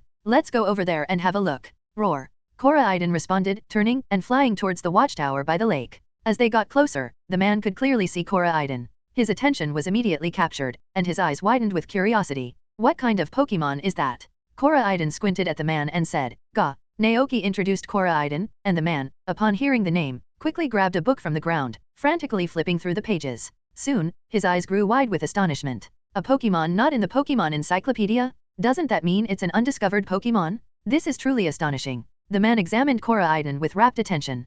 Koraiden, in turn, eyed him with disdain. Seeing the man's infatuated expression, Naoki interrupted, Did you call me over for something? The man finally snapped out of it, quickly put away his encyclopedia, and introduced himself. My name is Yasuk. I came from the distant Galar region and I'm currently traveling in Paldea, studying the Pokemon ecology in various places. He looked slightly embarrassed as he continued, I just saw you riding that Pokemon in the sky, so, I'm very sorry. But I must say, the Pokemon ecosystem in Paldea is truly fascinating. I've been living in this watchtower for half a month, and I've already discovered 48 different types of Pokemon. As he spoke, the man squatted down and retrieved a hand-drawn book from his bag. Look, these are all the Pokemon I've sketched. It meticulously records their ecological habits and habitats. Intrigued, Naoki's interest was piqued. Kasaraya Lake was vast, and he had no idea when specific Pokemon might appear. Could he glean information about rare or elusive Pokemon from this person? With that in mind, Naoki reached out and took the sketchbook, opening it to a random page. His eyes fell upon a hand-drawn Pokemon from the Galar region, an Urshifu. It stood tall, a gentle smile on its face. Beside it stood a young boy with short hair, looking a bit inexperienced. Urshifu, a legendary Pokemon? Naoki was surprised. Yasuk, standing nearby, noticed Naoki's expression and came over. He glanced at the drawing and asked with a smile, care to guess their relationship? Naoki raised an eyebrow, and Koraiden beside him also came over to take a peek. Trainer and Pokemon. Naoki ventured a guess. Nope. Yasuk shook his head, eyebrows raised, their father and son. What? Naoki was taken aback. His first reaction was disbelief. But Yasuk seemed to anticipate his reaction. It's surprising, right? But it's true. I encountered them in the Galar region, and they were the ones who showed me that there are other possibilities between humans and Pokemon. I was scared at first. Later I learned that the child had been abandoned as an infant, floating down a river to where the Urshifu lived, and was adopted by it. Humans and Pokemon, father and son. I never thought such a thing existed. Yasuk's excitement was palpable. Naoki thought to himself that this was nothing compared to what he had heard, even humans marrying Pokemon. He didn't dwell on the matter, focusing instead on the sketchbook in front of him. Yasuk, meanwhile, approached again and asked pleadingly, Can I draw your Pokemon? As a reward, I'll make you my best sandwich. Even Pokemon love it. Please. Naoki simply waved his hand and sat down cross-legged. Go ahead, draw away. The man was thrilled. Thank you. He pulled out another half-used sketchbook and a pencil from his backpack, sat down, and focused intently on sketching Koraiden. Only then did Naoki realize that the sketchbook in his hand was already filled with drawings. Gah! Hearing Koraiden's cry, Naoki looked up to see it standing stiffly, gazing at him with a pitiful expression. Just as Naoki was about to speak, Yasuk said, Don't be nervous. Just sit in your most relaxed and natural posture. Naoki waved to Koraiden, who then lay down beside him, resting its large head on Naoki's legs. Yasuk's eyes lit up at this sight. Okay, very good, that's it. Perfect posture. This Pokemon trusts you very much. Naoki smiled and scratched Koraiden's chin, then flipped through the sketchbook in his hand, examining the Pokemon ecology around Kasaraya Lake. There were indeed more Pokemon in this area than he had imagined. In addition to the ones he had just seen outside, there were also the docile Azurill, the blue Swablu with wings as white and soft as clouds, the slimy Sliggoo dwelling in damp caves, and the pink, hammer-wielding Tinkaton. The book was narrated from Yasuk's perspective. Alongside the Pokemon he recognized were some shrouded in mist, with only their vague outlines visible. Question marks accompanied these phantoms, suggesting they were rare Pokemon Yasuk had never encountered before. Naoki couldn't identify some of the phantoms, but as he turned a page, a familiar outline suddenly caught his eye. It appeared to be a cliff, its top enveloped in fog, with the shadow of a Pokemon looming within the mist. The Pokemon's body was large and seemingly quite round. Beside it was another question mark, followed by a description. An unknown Pokemon comes here every night at 7 p.m., sits quietly until 5 a.m. the next morning, and then flies back to the sea. Unfortunately, the cliff is too high for me to climb and see its appearance clearly. I can only make out a blurry shadow. Chapter 35, Nacli. Is this Dragonite? Looking at the black shadow's outline, Naoki immediately envisioned the plump, round body of a Dragonite. He wanted to ask Yasuke about this Pokemon, but when he looked up, Yasuke was deeply engrossed in his drawing. Naoki decided not to disturb him and continued flipping through the sketchbook. However, his thoughts were consumed by the image of Dragonite, and he lost interest in the subsequent Pokemon like Golett, Slowpoke, and Shroomish. After over an hour, Yasuke finally put down his pencil. Looking at his finished artwork, he exclaimed, "Perfectly done? Take a look." He handed Naoki the drawing of Koraidon. On the paper, Koraidon lay peacefully beside Naoki, its large head resting on his legs. Naoki was absorbed in reading the sketchbook, creating a natural and heartwarming scene. Amazing. Naoki gave a thumbs up and asked, "Have you been learning to draw for a long time?" Yasuke scratched his head. "Not really. My parents enrolled me in an art class, but I only attended for 3 months before leaving to travel. I'm still practicing." Naoki didn't know much about art. Yasuke put away his pen, satisfied, and closed the sketchbook. He then asked with interest, "Are you also a trainer traveling around?" "No," Naoki shook his head. "I'm a rancher. I currently run a ranch. If you ever need eggs, you can come to Naoki Ranch, east of Cascarafa." Naoki took the opportunity to promote his ranch's products. Yasuke's eyes widened in surprise. "A rancher? Yup. Wow," Yasuke replied. "I initially thought you were a trainer who came to Casaroya Lake to catch Pokemon. There are many different types living here. I often see trainers coming here to catch Pokemon these days."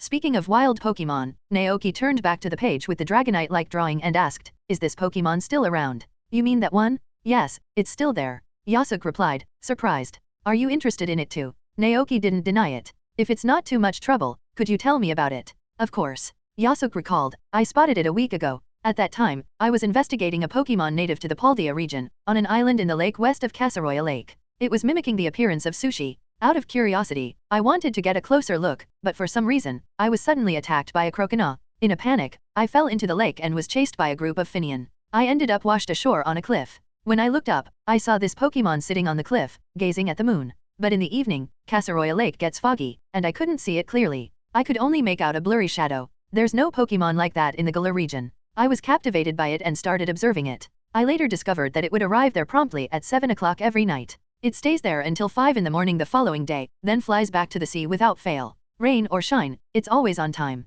It's a shame I don't have a flying Pokemon. I can't reach that height." Yasuke's face was filled with regret, but then he suddenly remembered the flying Pokemon right in front of him. His eyes lit up.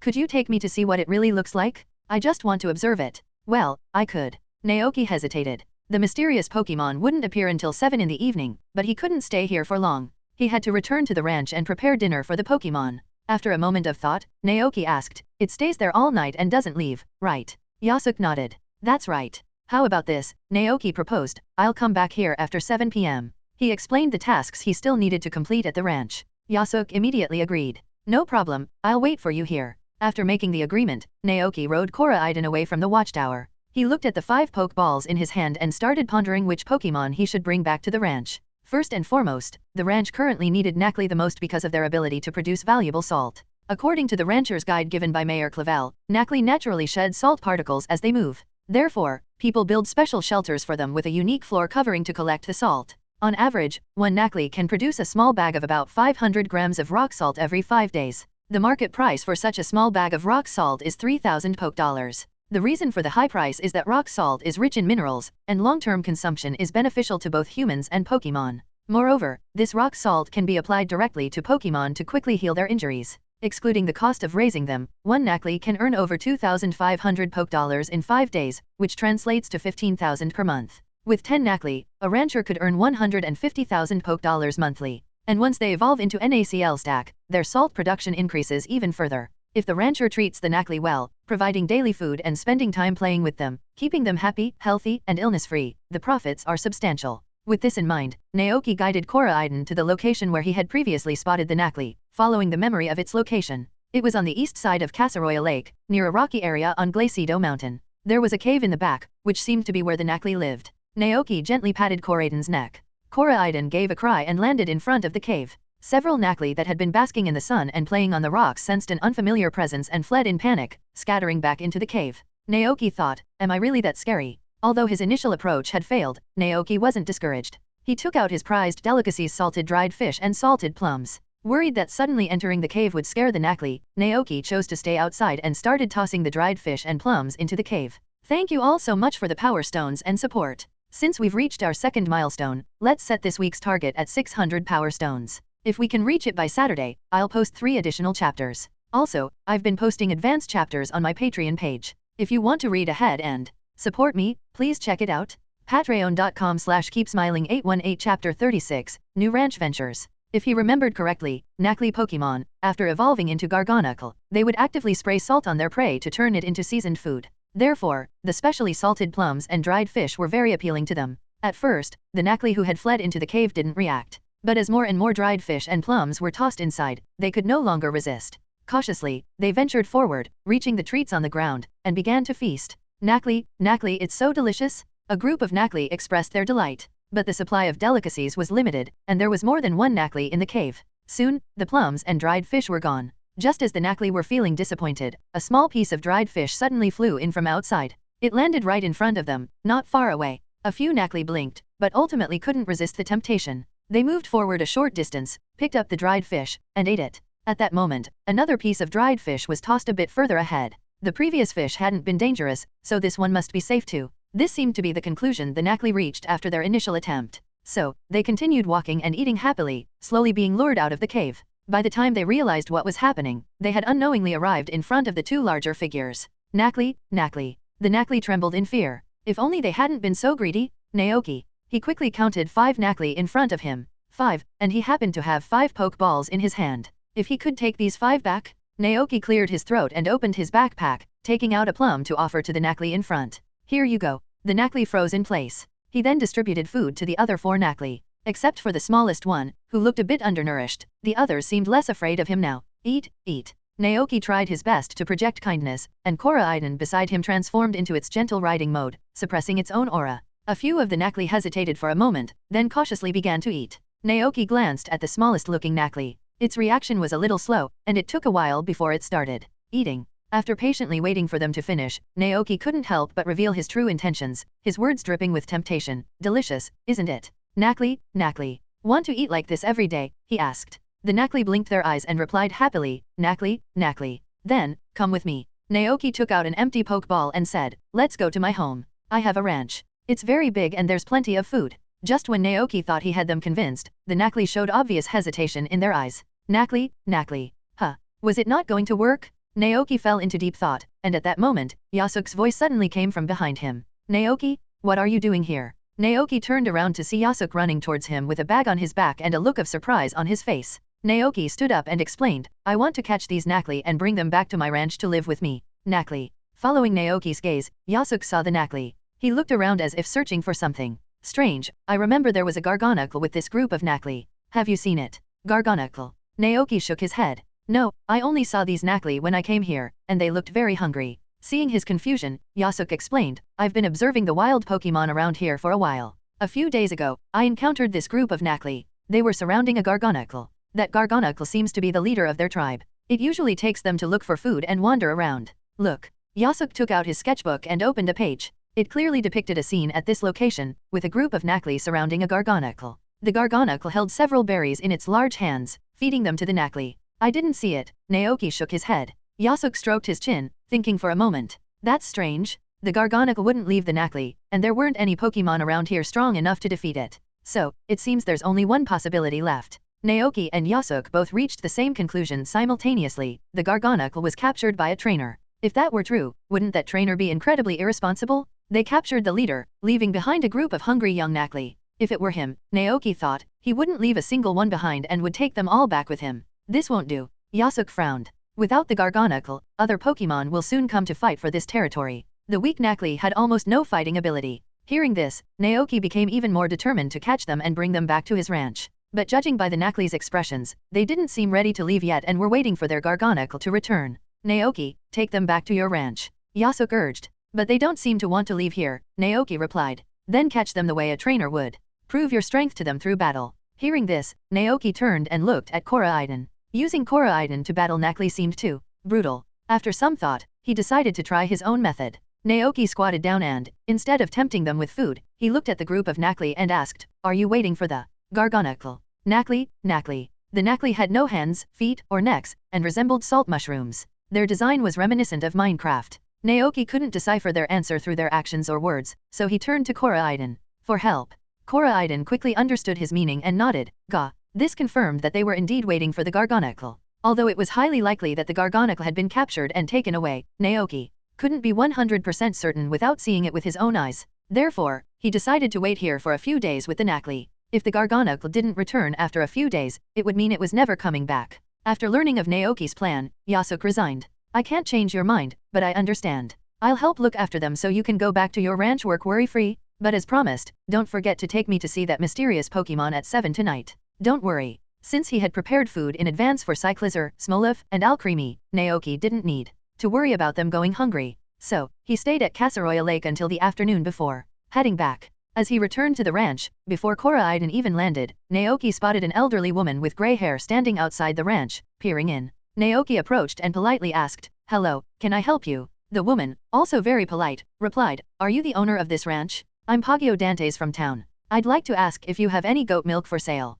My husband is ill and needs fresh milk for his dietary treatment. If you have any, I'm willing to pay a good price for it." She had received this dietary therapy recommendation from a mysterious chef. It was said to be an ancient remedy that could gradually improve health with consistent consumption. She had visited the Mesagoza market multiple times and several nearby ranches, but hadn't found any goat milk. Just as she was about to give up, she heard that this ranch was operational again, so she came to inquire. Compared to common mumu milk, goat milk was indeed rarer. Naoki looked at Mrs. Dantes and shook his head. "I'm sorry, we don't have any at the ranch yet, but we might have some soon." This gave the woman hope, and her eyes lit up. Naoki was planning to go to town to buy more Pokeballs and then return to Casaroya Lake to capture a Skiddo for their milk. He said to the woman, "If it's okay with you, could you give me your phone number? I'll contact you when we have milk available." Mrs. Dantes quickly provided her home phone number and thanked him profusely. "Thank you so much." Chapter 37, Dragonite. At 7 in the evening, after preparing dinner for Cyclizar, Smoliv, and Alcremie, Naoki told them he had to step out for a while and rode Koraiden to Casaroya Lake.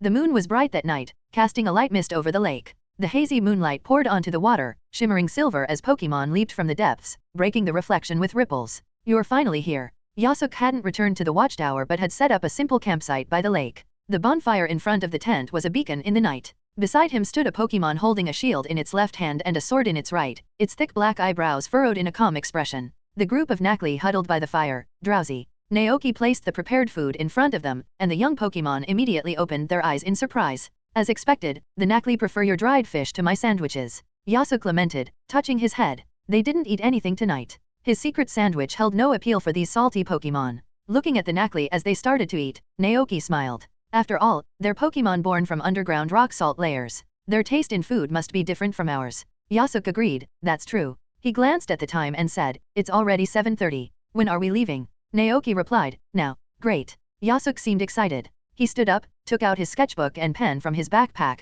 and put them in his pocket. Then, he addressed the night-like Pokemon, "Sirfetch'd, I'll leave this to you." Sirfetch'd. Sirfetch'd saluted, promising to protect the Nakli. Naoki looked at Sirfetch'd with interest and asked curiously, "It evolved from a Farfetch'd, right?" "That's right, only the Galarian Farfetch'd can evolve into Sirfetch'd," Yasuke introduced with a smile. "It's a very brave and diligent Pokemon. Its fighting stance is quite similar to those heroic warriors in movies." Naoki nodded, his eyes drawn to the leek Sirfetch'd held in its hands, shaped like a stem, and the shield made of leek leaves. That leek was crucial to Sirfetch'd, serving as its weapon. For Sirfetch'd, the leek it had carried for years was more important than anything else. But at the same time, the leek was also an excellent ingredient. Sensing a hungry gaze upon it, Sirfetch'd expression hardened, and it turned its head sharply to look at the source. Yasuke followed Naoki's gaze and said with a smile, "That's a Galarian leek, which only grows in the Galar region. Do you want some? I have a few more in my backpack and can share them with you." Naoki was curious about Galarian leeks. He knew they were a delicious condiment that could enhance the flavor of dishes.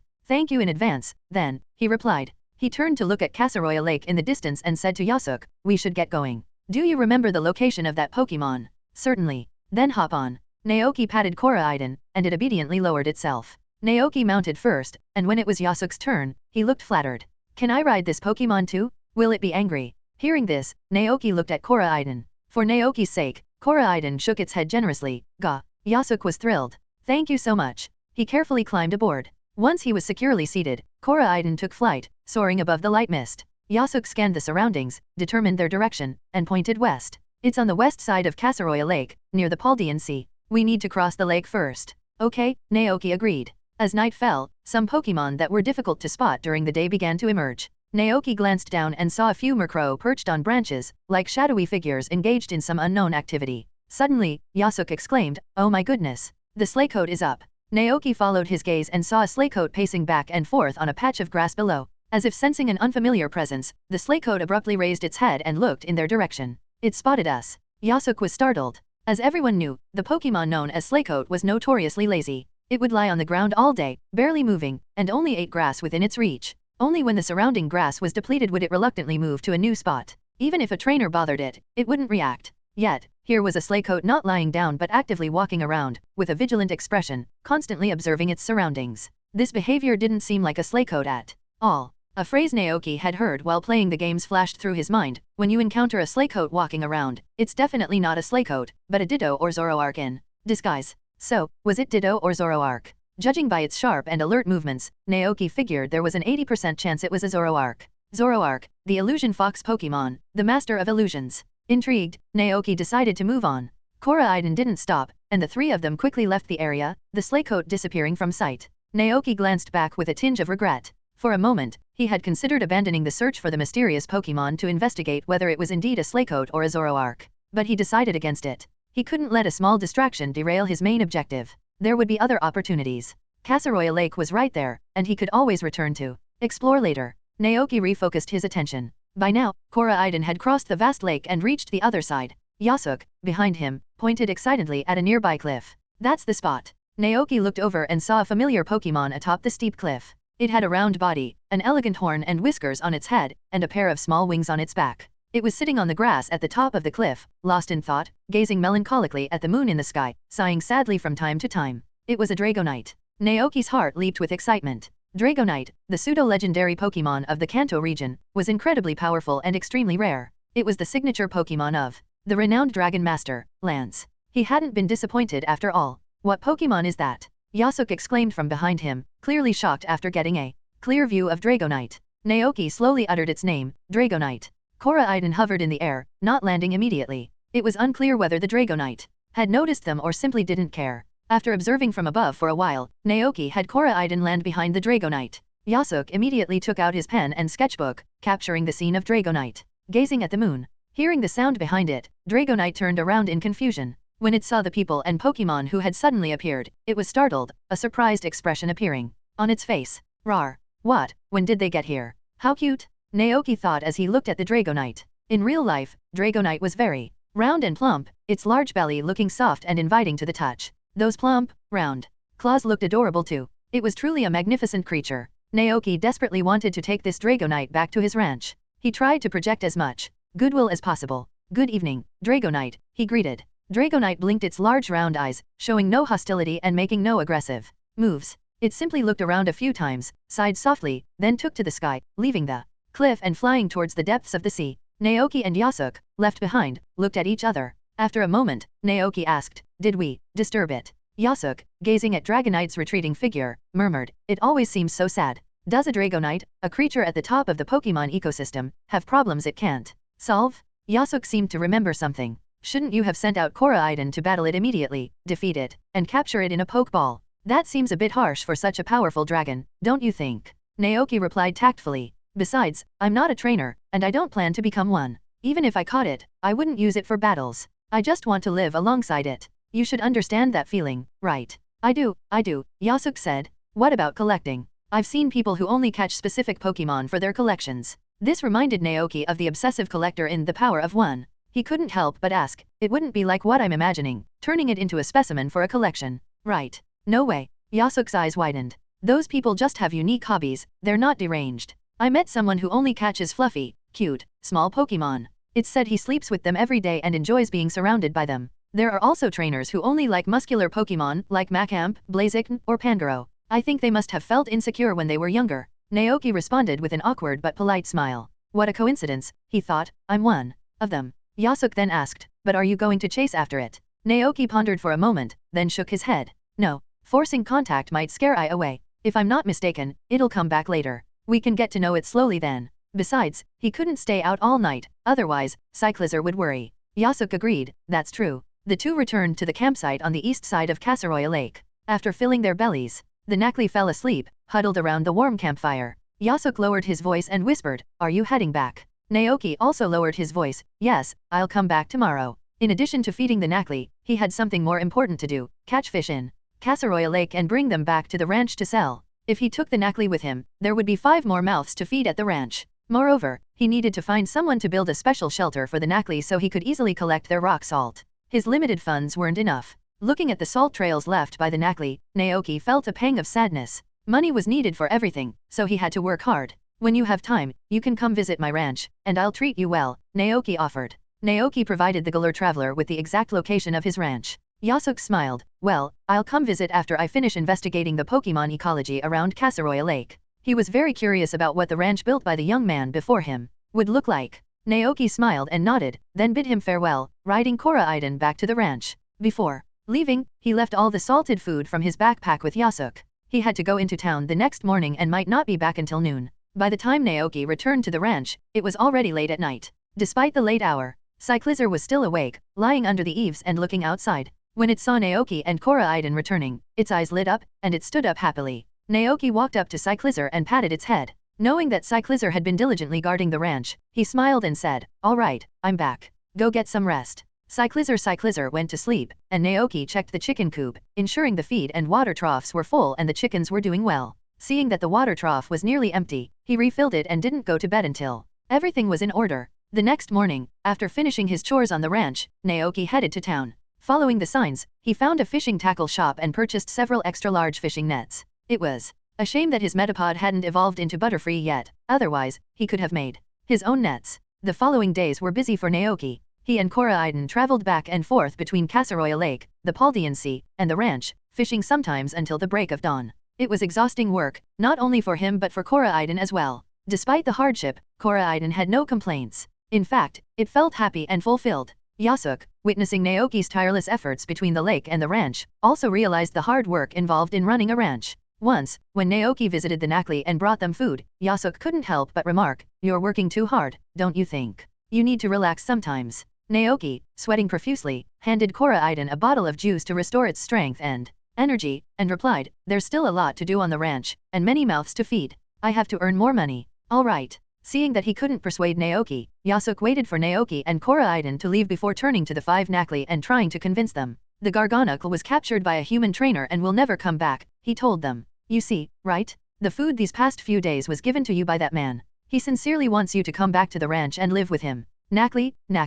The Nakli recalled Naoki working at Kasaroya Lake, taking time to visit them, and bringing them delicious food. Even their leader might not have been so kind to them. Furthermore, their current leader had been taken away by a human and would never return. The Nakli looked touched. The 5 little ones looked at each other, then made up their minds to follow the human who had protected and fed them, leaving this place to live on his ranch. Though still young, the Nakli could vaguely sense that no one else in the world would be as kind to them as Naoki. Chapter 38, Efforts and Gains. At 11 o'clock that evening, Naoki and Koraiden returned to the ranch after a long day's work. Even though it was late, the ranch was still brightly lit. Since returning from Kasaroya Lake, Naoki had been working on the ranch's stone path. Without professional equipment, he couldn't grind the stones into slabs, so he resorted to using wooden boards to create a pathway through the pasture. They had been busy working late into the night. To provide light, Naoki made torches from wooden sticks and oil-soaked cloth, placing them along the sides of the path. Once darkness fell, lighting a torch illuminated a large area, bringing a bit of life to the ranch under the firelight. It was late, and Cyclizer, who had been waiting for Naoki's return, had already fallen asleep under the eaves.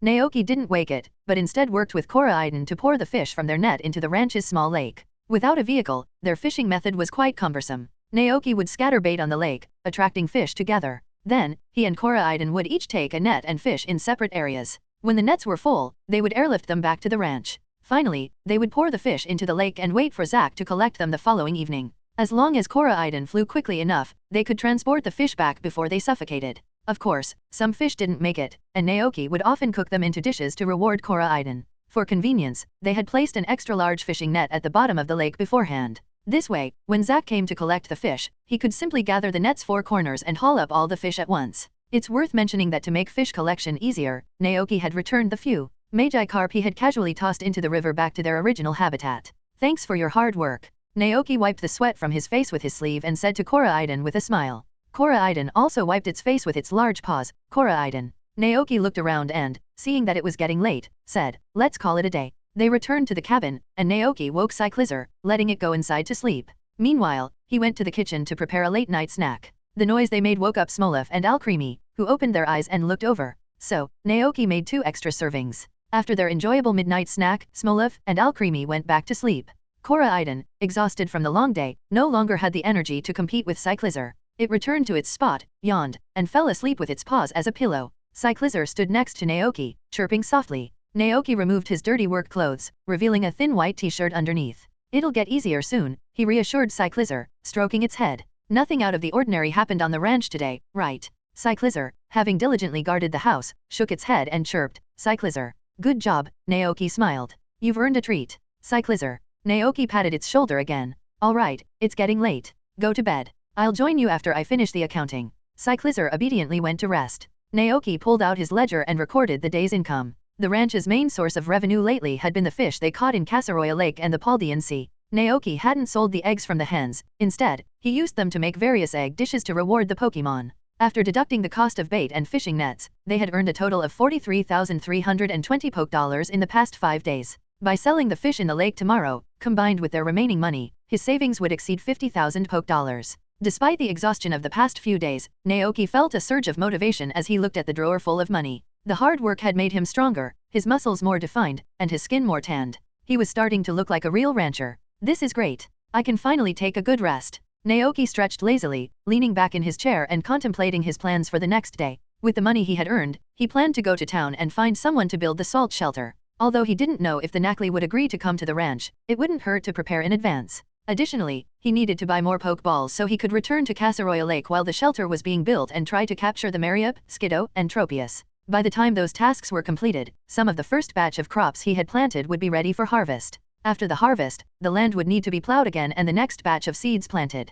As these thoughts ran through his mind, Naoki glanced at the old-fashioned clock on the wall and realized it was nearly 1 in the morning. Naoki sighed. Time for bed. The next morning, Naoki headed to the friendly shop in town and bought 10 more Pokeballs. Although they cost him 2,000 Poke Dollars, Naoki believed that the Pokemon he caught with them would generate far more value than that. Leaving the shop, he made his way to Kora's woodworking shop, located in a forest cabin on the edge of town.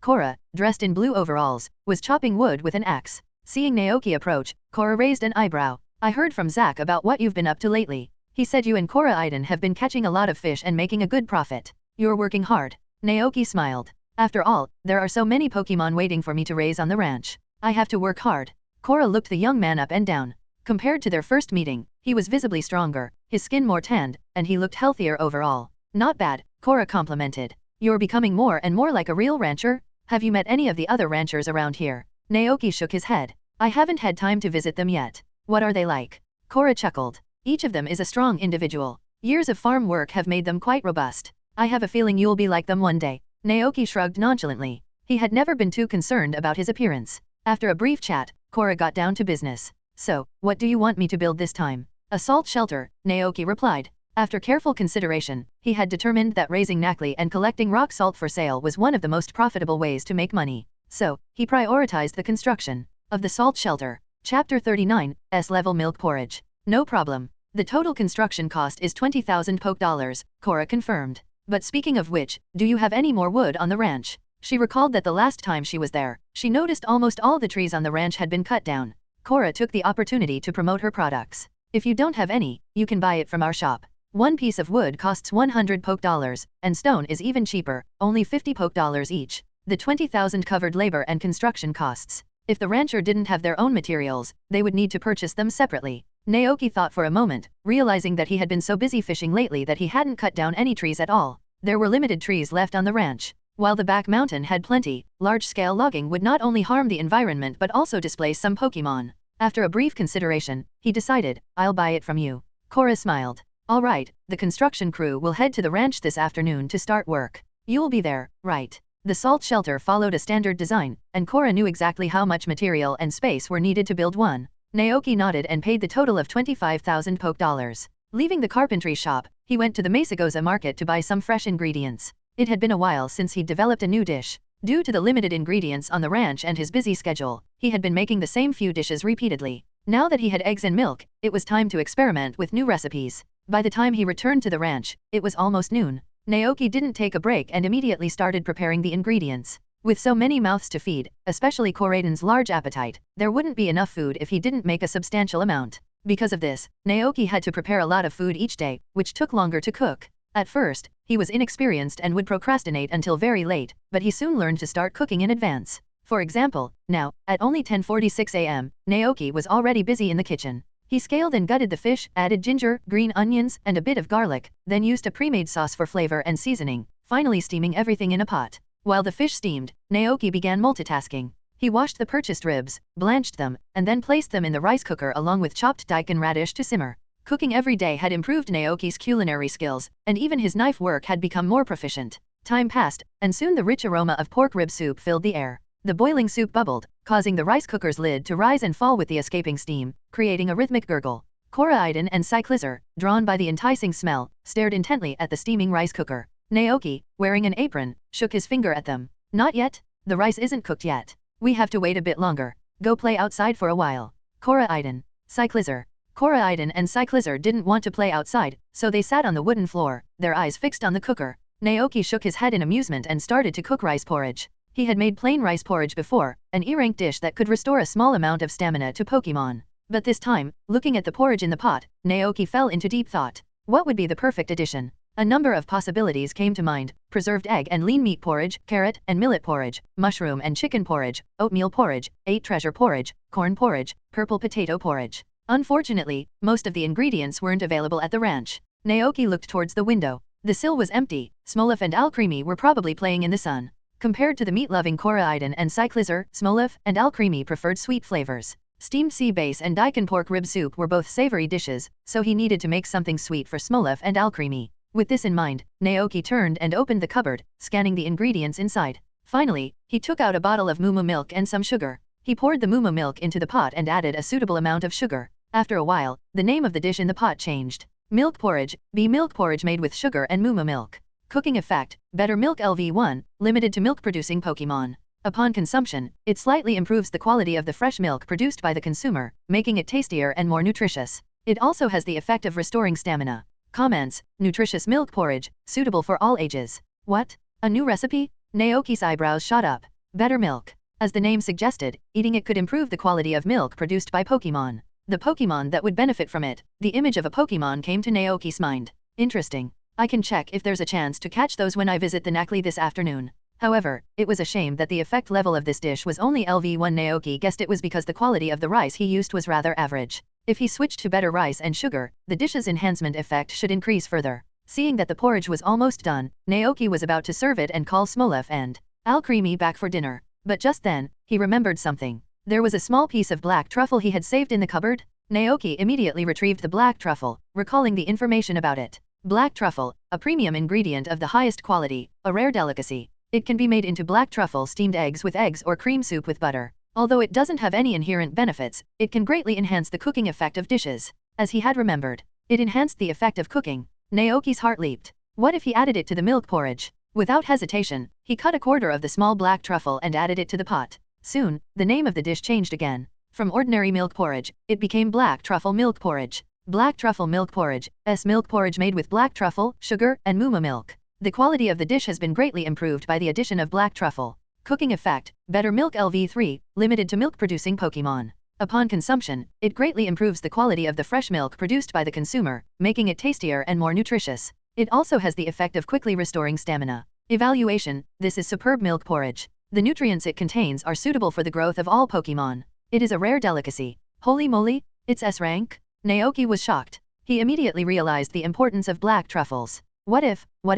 For a moment, Naoki even considered adding black truffles to the pork rib soup and steamed sea bass to see the results. But reason held him back, as the effects of those two dishes were already decent. One increased strength and the other restored stamina. No, I'll save this for later, Naoki murmured. He carefully stored the remaining black truffles and made a plan for the future. Raise Lekenk? He definitely had to raise Lekenk. He would raise a whole herd and send them to the back mountains to help him find more black truffles. Chapter 40, Dragonite Island. Lunchtime. Naoki rested his chin on his hand, watching the Pokemon in front of him enjoy their meal. Smolov and Alcremie ate as usual, chewing slowly and taking small bites. Koraidon and Cyclizer, on the other hand, ate with their usual gusto. After devouring several large bones, Koraidon picked up the bowl of black truffle milk porridge and gulped it down, as if swallowing a whole berry. It's a shame that neither Koraidon nor Cyclizer can produce milk, Naoki thought, feeling a pang of regret. Although Alcremie could produce cream, it wasn't milk. It was akin to the relationship between water and ice, similar, yet fundamentally different.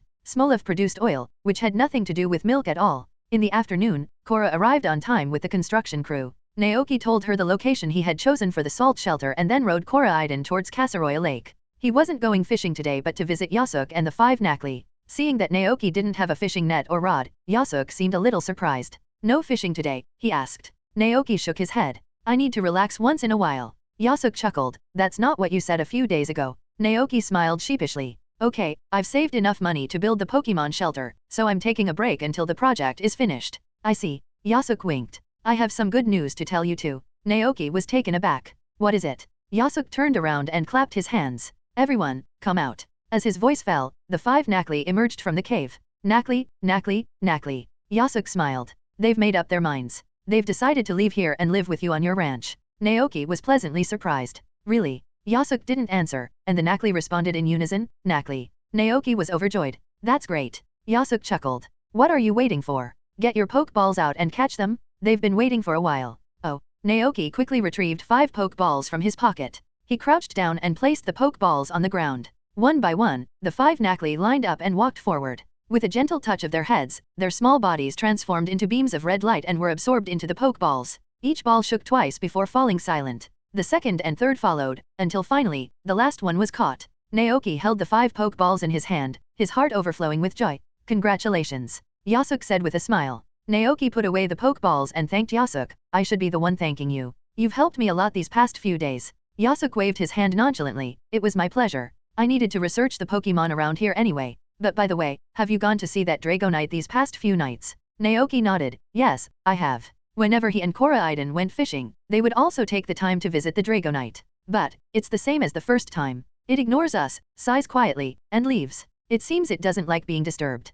Yasuk pondered, stroking his chin. Is that so? He then shared his own observations from the past few days. According to my research, there are no other Dragonite around Kasaroya Lake. Considering that it always flies in from the Paldean Sea and returns to the depths of the ocean, I suspect its nest isn't nearby but somewhere in the vast sea. Naoki's interest was piqued. This reminded him of the giant Dragonite that had appeared near the Kianwood City Lighthouse in the Kanto region. He asked, by the way, Yasuk, have you heard of the legend of the giant black shadow at sea? No, Yasuk replied curiously. What's that? Naoki explained, it's said that in the depths of the ocean, there's a supergiant Dragonite. It's dozens of meters tall and wanders the seas, crying out like a monster. Yasuk was shocked. How could such a giant Dragonite exist? It can only exist in the monster special effects movies shot by Hollywood. Naoki chuckled. Forget, just pretend I didn't say anything. Yasuk didn't seem to mind. He continued pondering. However, I have heard another rumor related to Dragonite. Would you like to hear it? Naoki nodded. Yasuk shared the tale. Legend has it that somewhere in the vast ocean, there's an isolated island inhabited solely by Dragonites. A traveling fleet was sailing on the sea when they encountered a storm. A man, clinging to a plank of wood, was adrift at sea. A Dragonite rescued him and brought him back to that isolated island, a paradise belonging to Dragonite. That kind of thing is certainly possible, Naoki said. After all, most Dragonite were known for their kind hearts. No matter where you were, you often heard stories of them rescuing people or Pokemon who were drowning at sea. If a Dragonite finds a ship in distress during a storm, it will guide it to land, Yasuk explained. For this reason, many ships at sea place Dragonite statues on their bows to pray for a safe return. So, the question is, did that Dragonite come from Dragonite Island? At that moment, this question arose in both Naoki and Yasuk's minds. They looked at each other, and Yasuk's eyes sparkled with interest. He asked excitedly, does that kind of island really exist in the ocean? A unique Dragonite island, separate from the rest of the world, inhabited by a large number of Dragonite. It should exist, right? Naoki recalled that in the anime, Ash had visited such an island and caught a Dragonair there. That Dragonair later evolved into a cuddly Dragonite, helping Ash win the 8 Masters tournament. Hearing this, Yasuk grabbed Naoki's shoulders. Naoki was startled. Naoki, let's go on an adventure together. A gleam of longing shone in Yasuk's eyes. An island where only Dragonite exist? How exciting! If only I could see that with my own eyes. Naoki pushed his face away. You don't even know the exact location of the island. Yasuk deflated momentarily. That's true. But he quickly regained his enthusiasm, filled with determination. But I won't give up.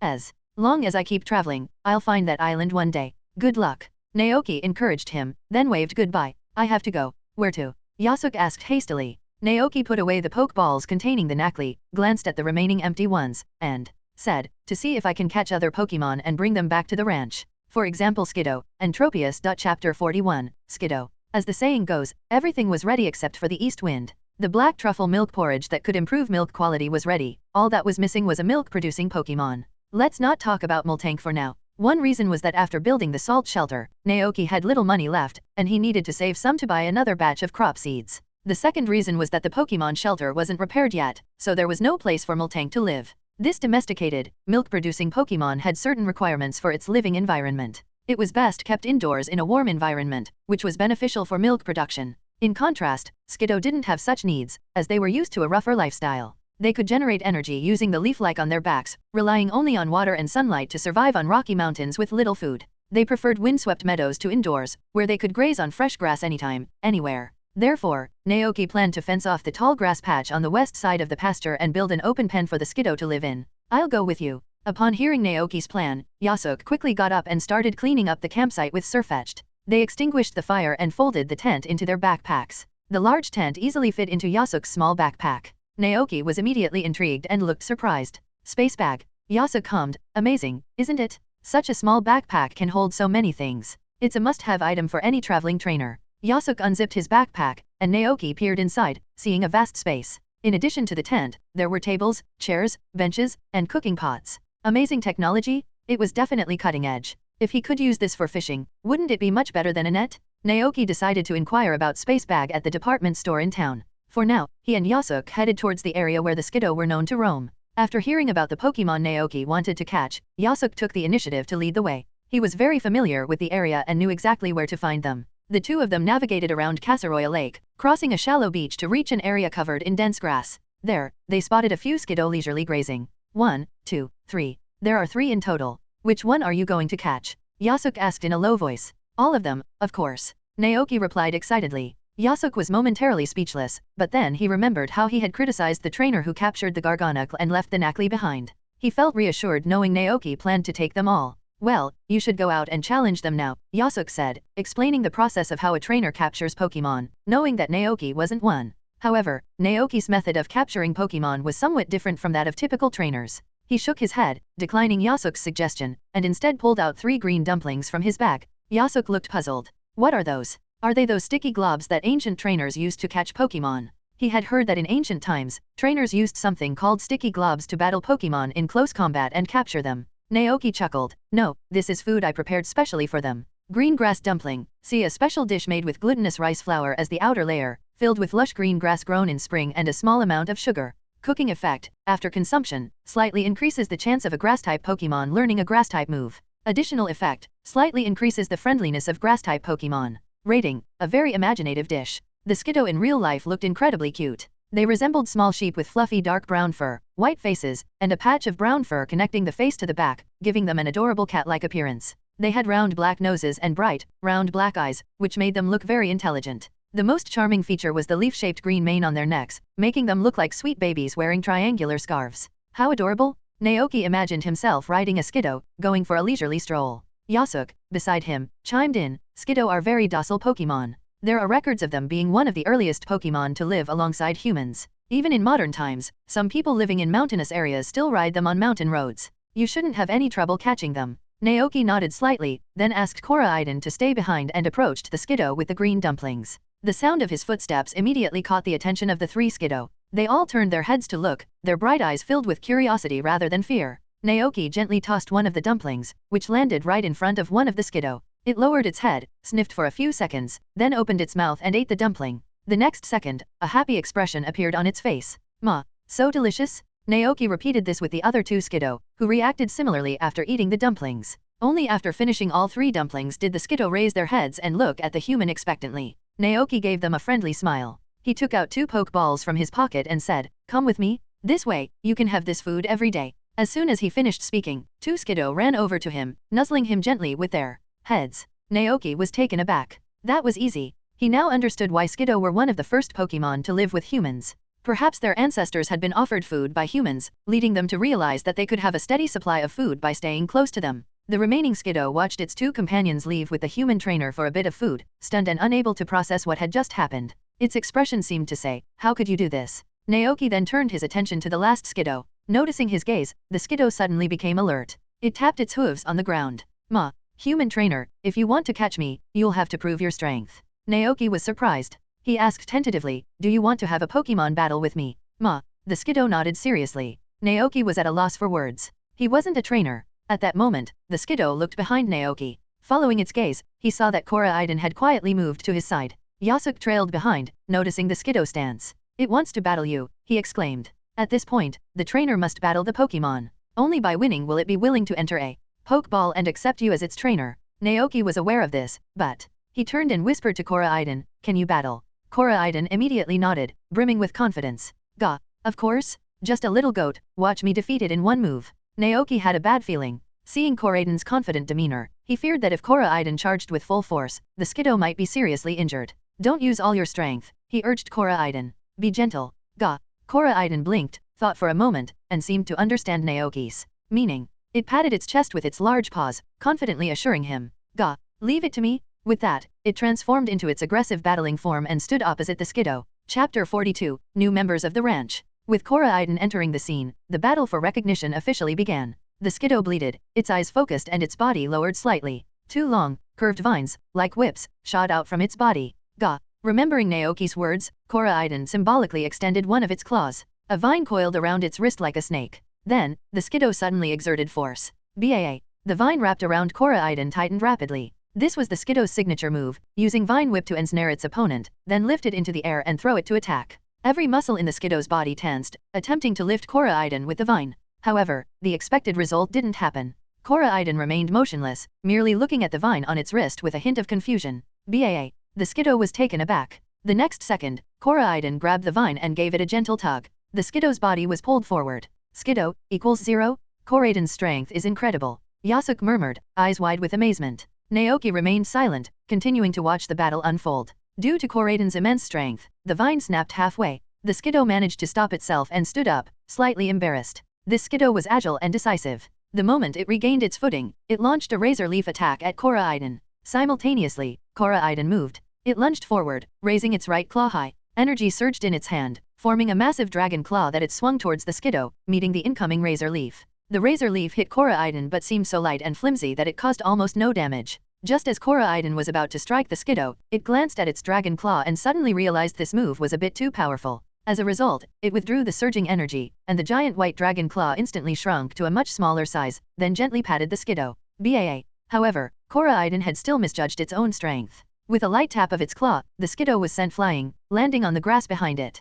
"Koraidon?" It quickly turned to Naoki, its eyes filled with guilt, as if to say it hadn't meant to do that. "Naoki. All right, that's enough." Naoki called out, stopping the battle. He and Yasuke rushed to the Skiddo, and after a careful inspection, they found that it was only unconscious, much to their relief. "Gah." Koraidon approached, concerned about the Skiddo's condition. Seeing its worried expression, Naoki reassured it, "It's okay, it just fainted." "Don't worry." Yasuke chimed in. "Every Pokemon is prepared for the possibility of getting hurt in battle. Naoki, it's time to catch it." Naoki nodded, took out an empty Pokeball from his pocket, and gently placed it on the Skiddo's forehead. In an instant, the Skiddo's body transformed into a red light and was drawn into the ball. The Pokeball shook briefly, then became still. Having successfully captured the Pokemon, Naoki opened the Pokeball again, releasing the Skiddo. Stimulated by the capture, the Skiddo had regained consciousness. Its demeanor towards Naoki had changed, becoming much more docile. It bleated, acknowledging the human's strength and accepting him as its trainer. "Please take care of me from now on." Naoki smiled and patted the Skiddo's head, then took out some Oran berries from his backpack and fed them to the Pokemon.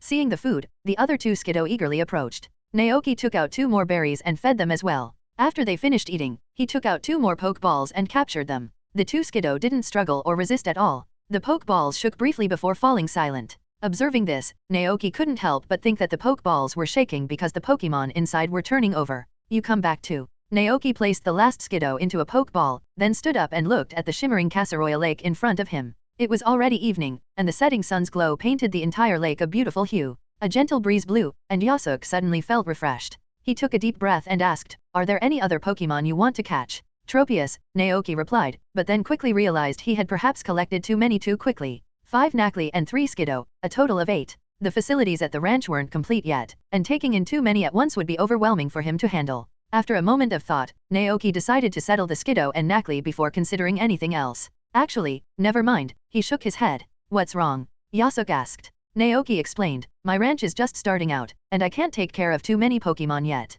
Yasuke understood, smiling, I see. In that case, you won't have anyone to guide you the next time you come here. Naoki, having barely rested these past few days due to the hectic work, stretched his neck and wrists. Where are you heading next? He asked. Me? I might go to the Kanto region. Yasuke replied. I've become interested in Pokemon like Dragonite. I heard that Dragonite culture is popular in Kanto and Johto, so I plan to visit those regions. Kanto. Naoki mused. That's a great place too. Yeah. Yasuke nodded and asked, it's getting late. You should be heading back to the ranch. Now, right. Naoki extended an invitation, would you like to visit my ranch sometime? Yasuke looked slightly embarrassed. Not yet. There's still an area of Kasaroya Lake I haven't explored. I want to document the Pokemon there before I leave. Alright, Naoki nodded with a smile. You're welcome anytime. He mounted Koraidon, waved goodbye to Yasuke, and turned to head back to the ranch. We have the milk-producing Skiddo and the salt-producing Nakli. The next step is to find a place for them to live and provide them with food, Naoki planned in his mind. Just then, he suddenly remembered something. He hadn't caught a Pokemon that could use Rain Dance and Water Gun on this trip. Naoki thought of the Dragonite gazing at the moon on the clifftop. He decided to go back one last time that night. If the Dragonite still flew away at the sight of him, Chapter 43, Milking. At 5 in the evening, Naoki returned to the ranch with the Nakli and Skiddo. The construction team, busy building the salt shelter, hadn't left yet. Zach's truck was also parked in front of the ranch, and his crew was standing in front of the salt shelter, observing construction work. Cora was the first to notice Naoki's return. She pointed and said to Zach, he's back. Zach turned around, laughed heartily, and said, finally back? Do you have anything to sell today? Yes. Naoki and Koraidon walked to the lake and together pulled up the fishing net. Suddenly, all the fish in the lake were lifted into the air. Wow, that's a lot. Zach was surprised, then walked over and started weighing the fish. While writing in his ledger, he said to Naoki, who was waiting beside him, by the way, Naoki, the news of your successful fishing has spread throughout the entire Kaskarafa market. A seafood restaurant in town heard about it and wants to partner with you, ordering fish exclusively from you. Are you interested in collaborating? A seafood restaurant. Naoki was a bit surprised. Zach nodded, a smile appearing on his tanned face, his white teeth gleaming. It's a very famous seafood restaurant. Many people from other towns come here specifically to taste their delicious food. Naoki pondered for a moment, then declined the offer. I'll pass. The ranch was too far from Kasaroya Lake and the Paldean Sea, and the way he and Koraidon caught fish was primitive. This method was only suitable for the initial transition. If he continued fishing day and night like this, it would be worse than a 9-9-6 work schedule. Moreover, raising Nakli was much more profitable than fishing. I understand, Zach nodded. I'll let them know. Okay, the total comes to 3,360 poke dollars. He took out the exact amount from his bag and handed it over. Naoki accepted the payment. Zach turned back to his van. See you tomorrow. Naoki nodded slightly. See you tomorrow. Zach drove off in his van.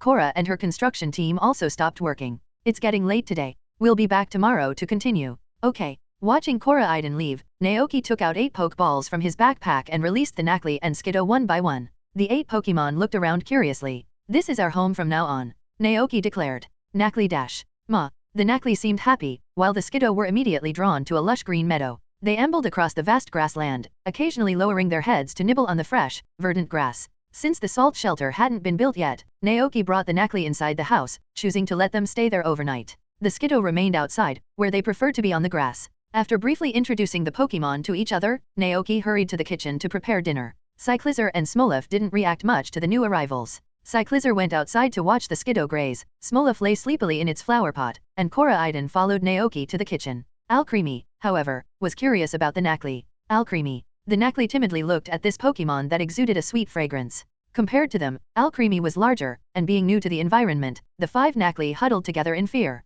Alcremie. Alcremie was a bit confused. Am I that scary? To put them at ease, Alcremie decided to share its delicious whipped cream with them. So, when Naoki brought dinner to the table, he saw the Nakli covered in cream. The Nakli were nibbling on the cream, looking very happy. Alcremie stood in front of them, gazing at these rock-like Pokemon with a cheerful expression, sharing its delicious treat. Alcremie. Eat it? Don't be afraid of me. After eating the cream, we'll be good friends. Naoki couldn't help but smile. Although he didn't know exactly what had happened, it seemed they had already become friends. Naoki placed the food on the table, and as he glanced at the Nakli, something unexpected caught his eye. The whipped cream from Alcremie and the rock salt from the Nakli had combined, creating a magical chemical reaction. Relevant information popped into Naoki's mind. Salted caramel cream, a brand new cream that combines the flavors of milk, caramel, sweetness, and rock salt. The perfect blend of various flavors makes it a good choice for desserts. It is very appealing to Pokemon who enjoy sweet and salty flavors. Alcremie. Seeing Naoki, Alcremie turned around and called out happily. Seeing that they seemed to be getting along well, Naoki said casually, "Remember to take good care of these Knacli for me." Alcremie. Alcremie promised that it would look after these strangely scented Pokemon. Naoki smiled, imagining the Knacli evolving into NACL stack with Alcremie, who had bonded with them, riding on their shoulders. The combination of caramel cream and rock salt sounded delicious. The pleasant dinner ended, and the sky outside darkened. Naoki placed the Knacli on the floor of the room and then went outside with a bag of green grass dumplings. Smelling the familiar aroma, the three Skiddo immediately gathered around and started eating the dumplings Naoki had prepared for them. Naoki circled them, then crouched down and carefully examined their bodies. He found traces of milk-producing glands in the wool beneath their bellies. As expected, Skiddo can also produce milk, Naoki murmured to himself. Like Miltank, they could use the move milk drink. This move was originally exclusive to Miltank, allowing them to drink their own milk during battle to restore a large amount of health. Later, Skiddo could also learn this move. He just couldn't understand why they drank cow's milk instead of goat's milk. This group of wild Skiddo hadn't received any systematic training, and Naoki was unsure about their attitude towards milk production.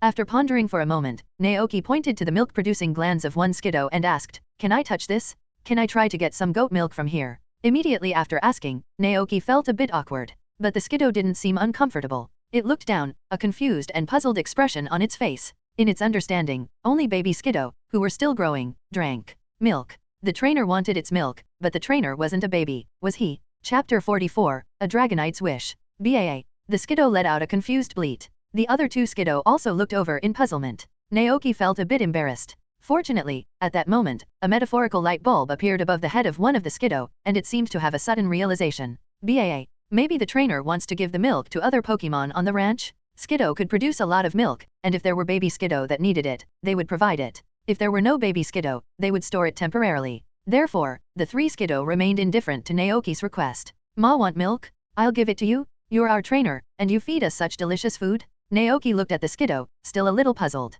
He asked tentatively, "Are you willing to share your milk with me?" BAA. The Skiddo nodded in unison. Naoki was delighted, but he felt that the Skiddo had misunderstood something. After a brief pause, he explained that he needed their milk to sell and make money. He continued, "I'll use the money I earn to buy more ingredients and make more green grass dumplings for you." Ma. The Skiddo looked confused, as if asking how much more he would make. Naoki thought for a moment and replied, "A lot. You won't be able to finish it in your lifetime." BAA. Upon hearing this, the Skiddo's eyes gleamed with excitement, as if they were eager to offer all the milk in their bodies right now in exchange for the dumplings. Naoki chuckled. "That won't be necessary." He sighed in relief and said to the Skiddo with a smile, "Then it's settled." The Skiddo would provide him with milk, and he would be responsible for feeding them for their entire lives. They had made a pact of mutual support. Late at night, the vast pasture was shrouded in darkness. The Skiddo yawned and lay down on the meadow, flattening a large area of grass as they quickly drifted off to sleep. Inside the wooden house, the Knacli, having eaten their fill, snuggled up to each other and fell into a deep sleep. Naoki stood at the door, gazing at the Pokemon in the room, a slight smile on his lips. The ranch was becoming more and more lively. "You should get some rest too," Naoki said to Cyclizar, who was standing nearby. "I have to go out again tonight, so don't wait up for me. Go to bed." Cyclizar nodded obediently. Naoki patted its head, gently closed the door, and rode Koraidon towards Casaroya Lake. Following the path he remembered, Naoki arrived at the top of the cliff once again. Even before getting close, he could see the familiar figure. Dragonite was still sitting there, lost in thought, gazing at the moon with a forlorn expression. Koraidon landed softly, and Dragonite, hearing the sound, turned around. Naoki expected the Dragonite to fly away like it had in previous days, but to his surprise, it didn't leave. It simply remained seated, motionless. Looking closer, Naoki noticed that the Dragonite seemed to have more visible scars on its body compared to a few days ago, looking quite battered. Was it injured? Naoki instinctively took out an Oron berry from his backpack and offered it to the Dragonite. Dragonite blinked, looked down at the berry in the man's hand, then back up at him. "Eat it," Naoki encouraged. "It'll help your injuries heal." Roar. Dragonite sighed softly, declining Naoki's kindness, and closed its eyes again. Undeterred, Naoki sat down next to Dragonite with Koraidon and gazed at the moon alongside it. "Is something troubling you?" Roar. Dragonite lowered its head. "Gah, did you come here because that Dragonite despised you for being weak?" Koraidon suddenly asked. Hearing this, Dragonite raised its head sharply, a surprised look on its face. Roar. "How did you know?" "Gah, I just know." Koraidon tilted its head, deliberately keeping the question vague. Dragonite sighed again. Roar. It was true. It was a very weak Dragonite. Due to its clumsy nature, other Dragonite were able to learn many powerful moves as they grew, but it couldn't. As it matured, Dragonite gradually accepted this reality, but not long ago, it had fallen in love with another Dragonite. That Dragonite had rejected it because it couldn't use Dragon Tail. Dragonite felt heartbroken and came to this lonely spot every day to brood. Earlier that day, it had tried to train itself by battling other Dragonite, but instead of becoming stronger, it ended up getting injured. Thinking of this, Dragonite couldn't help but sigh again. Naoki watched with curiosity as Koraidon communicated with Dragonite. Being human, he couldn't understand their conversation, but from Koraidon's demeanor, it seemed they were communicating quite effectively. Koraidon then asked, "Ga, have you ever thought about finding a human trainer to help you become stronger?" Dragonite blinked, confused. Roar. A human trainer? What's that? Koraidon explained, "Ga, they're humans who can help Pokemon become stronger, evolve, and learn new moves." Dragonite's eyes widened in disbelief. Roar. Could I do that too? Koraidon nodded confidently. Ga. Dragonite was excited and asked quickly, Roar. Where can I find one? This guy is so naive.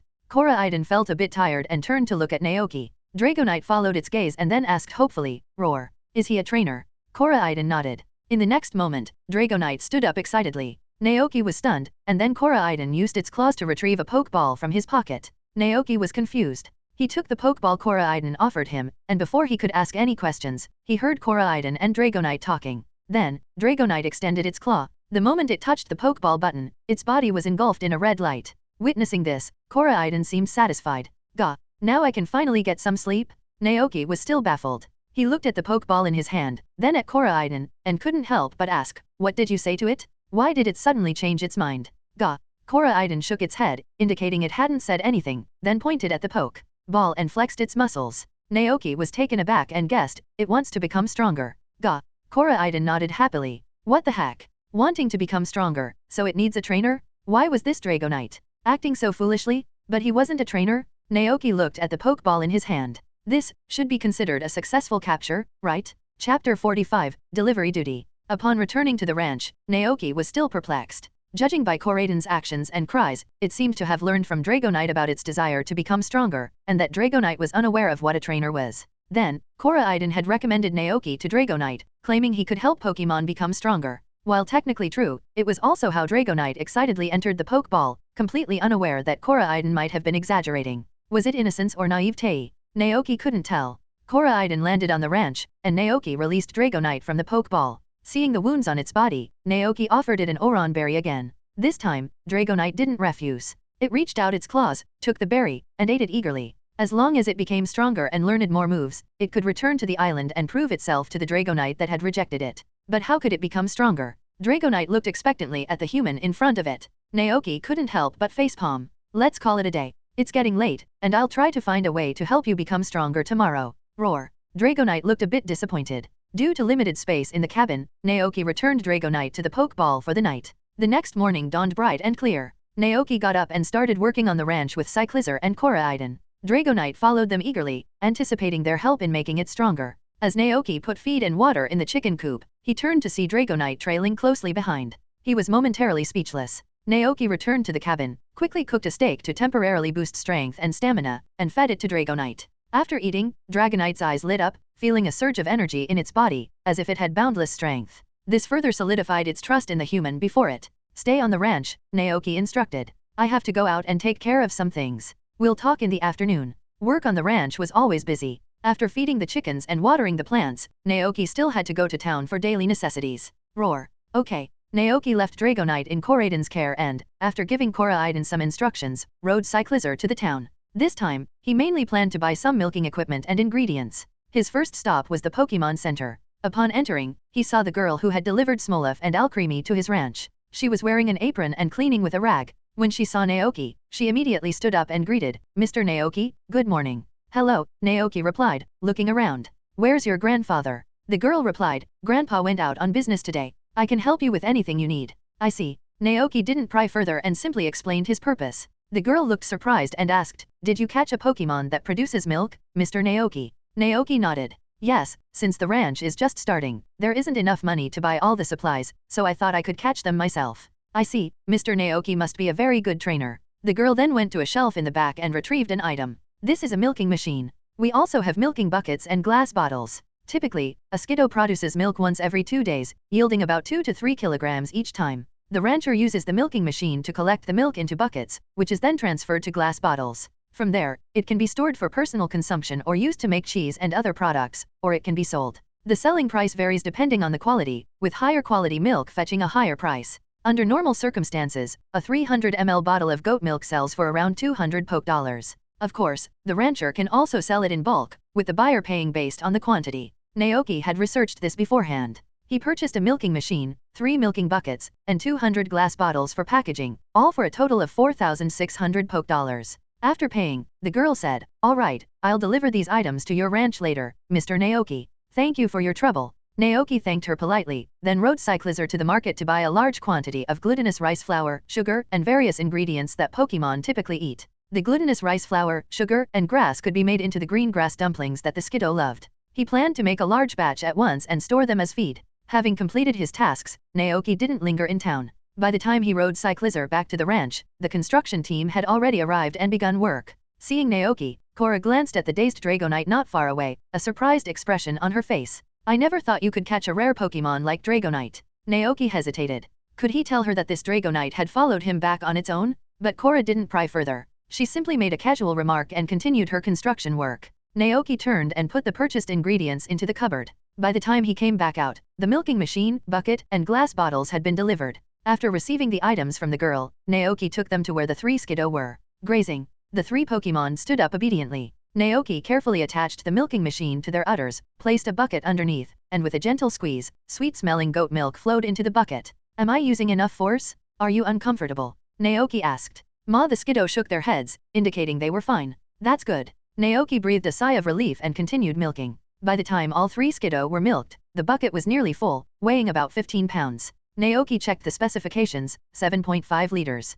The glass bottles are 300 ml each, and sell for $200 per bottle. 7.5 liters of goat milk could sell for about $5,000. Naoki quickly calculated the potential profit from goat milk in his head. 3 Skiddo yielding $5,000 every 2 days, that's $75,000 a month. A fortune? Naoki felt overjoyed. The ranch finally had a stable income source. He immediately carried the milk bucket back to the cabin, remembering the elderly woman who had inquired about milk a few days ago. He took out his ledger, found her phone number, and called her using the video phone. After a few rings, the call connected, and Naoki asked, "Hello, Mrs. Dantes, this is Naoki. Ranch. We have fresh goat milk now. Are you still interested?" Hearing this, Pagio Dantes on the other end of the phone sounded surprised and hurriedly said, "Yes. Thank you so much. Thank you very much." After a brief conversation, Naoki learned her needs and address. Customer name, Pagio Dantes. Request, 2 bottles of fresh goat milk every morning, willing to pay $500 per bottle. Address, 308 Lan High Street. 1 bottle for $500, 2 bottles for $1,000. The normal market price is $400 for 2 bottles, which is $600 more in total. The price is outrageous. Even Naoki, the seller, felt it was a bit excessive. Perhaps they really needed it urgently. After some thought, he decided to sell it at the normal price and charge a maximum of $100 for delivery. Besides, there was another problem. Who would deliver the milk to town every day? Naoki pondered. Just then, a voice came from behind him. Naoki turned around and saw Dragonite flying towards him with eager eyes, as if asking when it could start training to become stronger. Naoki smiled. "Well, it's you." A plan formed in his mind. "I've figured out a way to help you train." Dragonite's eyes lit up. "Roar. Help me deliver the milk." Naoki patted its shoulder and explained the job in detail. After hearing this, Dragonite looked puzzled. "Could I really become stronger this way?" Naoki fibbed. "Oh yes, delivering goods is not as simple as you think. You need to master your flying skills during delivery. Doing this consistently will help train your body, make you stronger, and also build your perseverance." Dragonite, Roar. Chapter 46, Learning Through Delivery. At noon, after preparing lunch for all the Pokemon, Naoki began making green grass dumplings using the glutinous rice flour he had purchased and grass clippings from the ranch. Wearing a dirt-resistant gray apron, he worked at the chopping board, surrounded by washed and chopped grass and simmering syrup. Under Naoki's skilled hands, balls of glutinous rice were transformed into round cakes. Green grass dumplings, unlike traditional feed, couldn't be stored for long periods. So, Naoki planned to make enough for about a week at a time, waiting until the Skiddo finished them before making another batch. The afternoon sun streamed through the window as Naoki's hands became coated in glutinous rice flour. In the pasture outside, Alcremie and Smolov played with the Knackly, the Skiddo lounged on the grass, Koraidon and Dragonite murmured to each other, and Cyclizer rested in the shade under the eaves, drowsy. Hearing the sounds from outside, Naoki felt a sense of contentment with this peaceful life. Stretching, he started wrapping the green grass in the glutinous rice balls and steamed them all in a pot. He worked diligently until 3:30 in the afternoon, when everything was finally finished. The green dumplings, like plump newborns, were piled high in a large stainless steel bowl. Naoki looked down, and information about the dumplings appeared in his mind. Green grass dumpling. See a special dish made with glutinous rice flour as the outer layer, filled with lush green grass grown in spring and a small amount of sugar. Cooking effect. After consumption, slightly increases the chance of a grass-type Pokemon learning a grass-type move. Additional effect. Slightly increases the friendliness of grass-type Pokemon. Comment. A very creative dish. It can slightly increase the chance of Pokemon learning grass-type moves. Naoki pondered. It shouldn't be a problem to have them eat this 3 times a day as a meal, right? Perhaps? Naoki didn't dwell on it too much, as the ingredients used in the green grass dumplings were quite ordinary. Leaving the dumplings to cool, Naoki took rice and mumu milk from the cupboard and started cooking milk porridge to improve the quality and nutrition of the milk. This time, he learned his lesson and didn't directly add the chopped black truffles to the dish. Instead, he used a grater to shave the truffles into powder and then mixed it in. Soon, a simple milk porridge was ready. The effect was the same as before. Black truffle milk porridge. Milk porridge made with black truffle, sugar, and mumu milk. The quality of the dish has been greatly improved by the addition of black truffle. Cooking effect. Better milk LV3, limited to milk-producing Pokemon. Upon consumption, it greatly improves the quality of the fresh milk produced by the consumer, making it tastier and more nutritious. It also has the effect of quickly restoring stamina. Evaluation. This is superb milk porridge. The nutrients it contains are suitable for the growth of all Pokemon. It is a rare delicacy. Naoki scooped out 3 bowls, brought them to the Skiddo, and said with a smile, "Enjoy." The Skiddo immediately smelled the rich, milky aroma. They were used to eating grains, so they had no objections to foods like rice and milk. Perhaps it was truly delicious, as the 3 Skiddo quickly drank the porridge, licking the bowl clean and even looking a bit unsatisfied. It's a shame I have to wait 2 days before they can produce milk again, Naoki thought to himself. He had already milked all the Skiddo today, so there was no way to immediately check the changes in the milk. Before evolution, Skiddo could only produce milk once every 2 days. Only after evolving into a Gogoat could they produce milk daily, with improved quantity and quality. After feeding the Skiddo, Naoki returned to the cabin and washed the bowls. Then, he went to find Korra and discussed building the pen. A goat pen? That's easy. You just need to use a wooden fence to enclose an area, Korra said with a smile. This is simpler than building the salt shelter, which will be finished tomorrow morning. I'll bring the materials and help you build the pen then. Okay, Naoki nodded. He had about 15,000 poke dollars left from his fishing earnings, and after building the pen, there would be only 5,000 remaining. Naoki couldn't help but sigh. Didn't that money disappear too quickly? He hadn't even noticed it dwindling. Fortunately, with the Skiddo and Knackley on the ranch, he could continue earning income. Once the salt shelter is built tomorrow, we'll officially start raising Knackley. Combined with the milk from the Skiddo, we should be able to earn back the money within a month. And the crops in the fields are almost ripe, which should bring in some income too. Naoki was planning the next steps for the ranch. But before that, he had one more task, familiarizing Dragonite with the delivery route. With that in mind, Naoki found Dragonite and said, "Let's go." Roar. Dragonite let out a happy cry. Naoki asked Koraiden to stay at the ranch while he rode on Dragonite's back, flying to town.